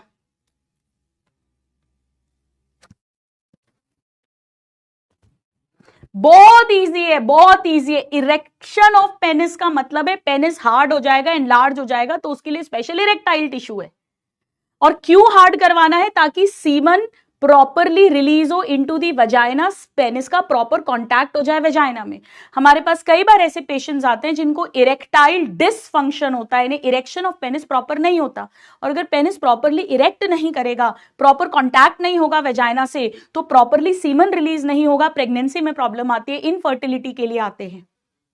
या कई बार इरेक्शन होता है पर इजैकुलेशन समय से पहले ही हो जाता है, बिफोर इरेक्शन, तो भी वो वेजाइना से बाहर निकल जाता है सीमन, उस केस में भी प्रेगनेंसी नहीं हो पाती है। अब बेटा मैं आपको क्या कर रही हूं, सिर्फ एनसीईआरटी के अंदर, प्लीज एक बार एनसीईआरटी ओपन करो, एक एक शब्द मैंने आपको नोट्स में लिखवाया है, एक एक वर्ड, एक एक वर्ड। मैं चाहती हूं आप एक बार, ये डायग्राम भी बनवाया है बेटा, ये सब बता दिया है मैंने, एक बार आप ये वाला डायग्राम निकालो। मैंने अभी ये नहीं पढ़ाया आपको, ये नहीं पढ़ाया, ये नेक्स्ट क्लास में होगा, ये नहीं पढ़ाया। ये डायग्राम तो हो गया हमारा फ्रंट व्यू, एक बार ये डायग्राम निकालो बेटा। ये देखो, साइड से देख रहे हो आप, साइड से, तो आपको एक स्क्रोटम के अंदर एक टेस्टिस दिखेगा और साइड से पेनिस दिखेगा। देखो बेटा ध्यान से देखो, ये स्क्रोटम है, इसके अंदर टेस्टिस है, उसके अंदर एपिडिडाइमस है जो इन्होंने लेबल नहीं करा है, और ये जा रहा है वासा डिफरेंस, ये जा रही है वासा डिफरेंस, ये रही वासा डिफरेंस, ठीक है। अब ये पेनिस है, ये ग्लांस पेनिस है, ये यहां पर फोर स्किन यानी प्रिप्यूज है, प्रिप्यूज ग्लांस पेनिस पेनिस, और इस पेनिस के थ्रू ये यूरेथ्रा पास हो रहा है। अब देखो बेटा यहां पे कहीं किडनी होगी, ये यूरेटर आ रहा है, और उसके बाद ये ब्लैडर है, this is the urinary bladder, और इसके पीछे आपको एक दिख रहा है, दो है, आप साइड से देख रहे हो तो सेमिनल वसाइकल है। गौर से देखो बेटा, ये है वासा डिफरेंस, ये है सेमिनल वसाइकल, दोनों ज्वाइन हुए तो ये बन गई इजैक्यूलेटरी डक्ट, एक साइड की दिख रही है। इधर ये यूरेथ्रा स्टार्ट हो गया है, यूरेथ्रा में ही ब्लैडर ओपन करेगा, यूरेथ्रा में ही इजैकुलेटरी डक्ट ओपन करेगी। बेस पर ये पूरा प्रोस्टेट ग्लैंड है, आप देख सकते हो, और ये दो छोटे छोटे बल्बो यूरेथ्रल या काउपर्स ग्लैंड है। ये सारा इजैकुलेटरी डक्ट जो लेकर आई है, यानी स्पर्म, सेमिनल वसाइकल का सिक्रीशन प्लस प्रोस्टेट का सिक्रीशन प्लस काउपर का सिक्रीशन, ये सब इस यूरेथ्रा के थ्रू बाहर निकलेगा, जिसे सीमन कहेंगे। आ रहे हैं मजे? एक एक शब्द, ह्यूमन रिप्रोडक्शन आई प्रॉमिस एकदम टिप्स पे करवा दूंगी। कितने स्टूडेंट्स हैं जरा मी लिखकर भेजो जिन्हें बिल्कुल मस्त तरीके से समझ आ गया है मेल रिप्रोडक्टिव सिस्टम। क्वेश्चंस कल कर लेंगे बेटा, आपको होमवर्क लिखती हूं, खुद से एक बार ट्राई करना, फिर मैं करवा दूंगी। इधर उधर ढूंढा ढांडी मत करना बेटा। आओ एक बार क्विकली दिखाती हूं आपको। समझा हमने रिप्रोडक्शन क्या है, हमने समझा इवेंट्स क्या क्या होते हैं रिप्रोडक्शन में, मेल फीमेल के अंदर हल्का सा डिफरेंस समझा, प्राइमरी सेक्स ऑर्गन टेस्टिस के बारे में बात की, बहुत मजेदार तरीके से पूरा डक्टल सिस्टम को अंडरस्टैंड किया हमने, पूरा डायग्रामेटिकली हमने सारे ग्लैंड्स को अंडरस्टैंड किया, और उसके बाद हमने सीमन और स्पर्म में क्या डिफरेंस है वो देखा, एनसीईआरटी की बड़ी टिपिकल लाइंस डिकोड की, और पेनिस की भी बड़ी टिपिकल लाइंस को डिकोड करा। एक एक शब्द मैंने आपको बता दिया है। क्या बात है। होमवर्क मैं भी लिख दूंगी बेटा यहां पे लास्ट में, है ना, आपकी छुट्टी कर देती हूं ताकि आप लोग अब थोड़ा सा रेस्ट कर लो, सुबह से पढ़ रहे हो मेरे प्यारे प्यारे नादान परिंदों। चलिए तो कल मिलते हैं और कल इस कहानी को आगे बढ़ाएंगे। मेल रिप्रोडक्टिव सिस्टम यहां तक पक्का करके आना, एनसीईआरटी रीड करके आना, मार्क करके आना, एक एक शब्द मैंने नोट्स में लिखवा दिया है।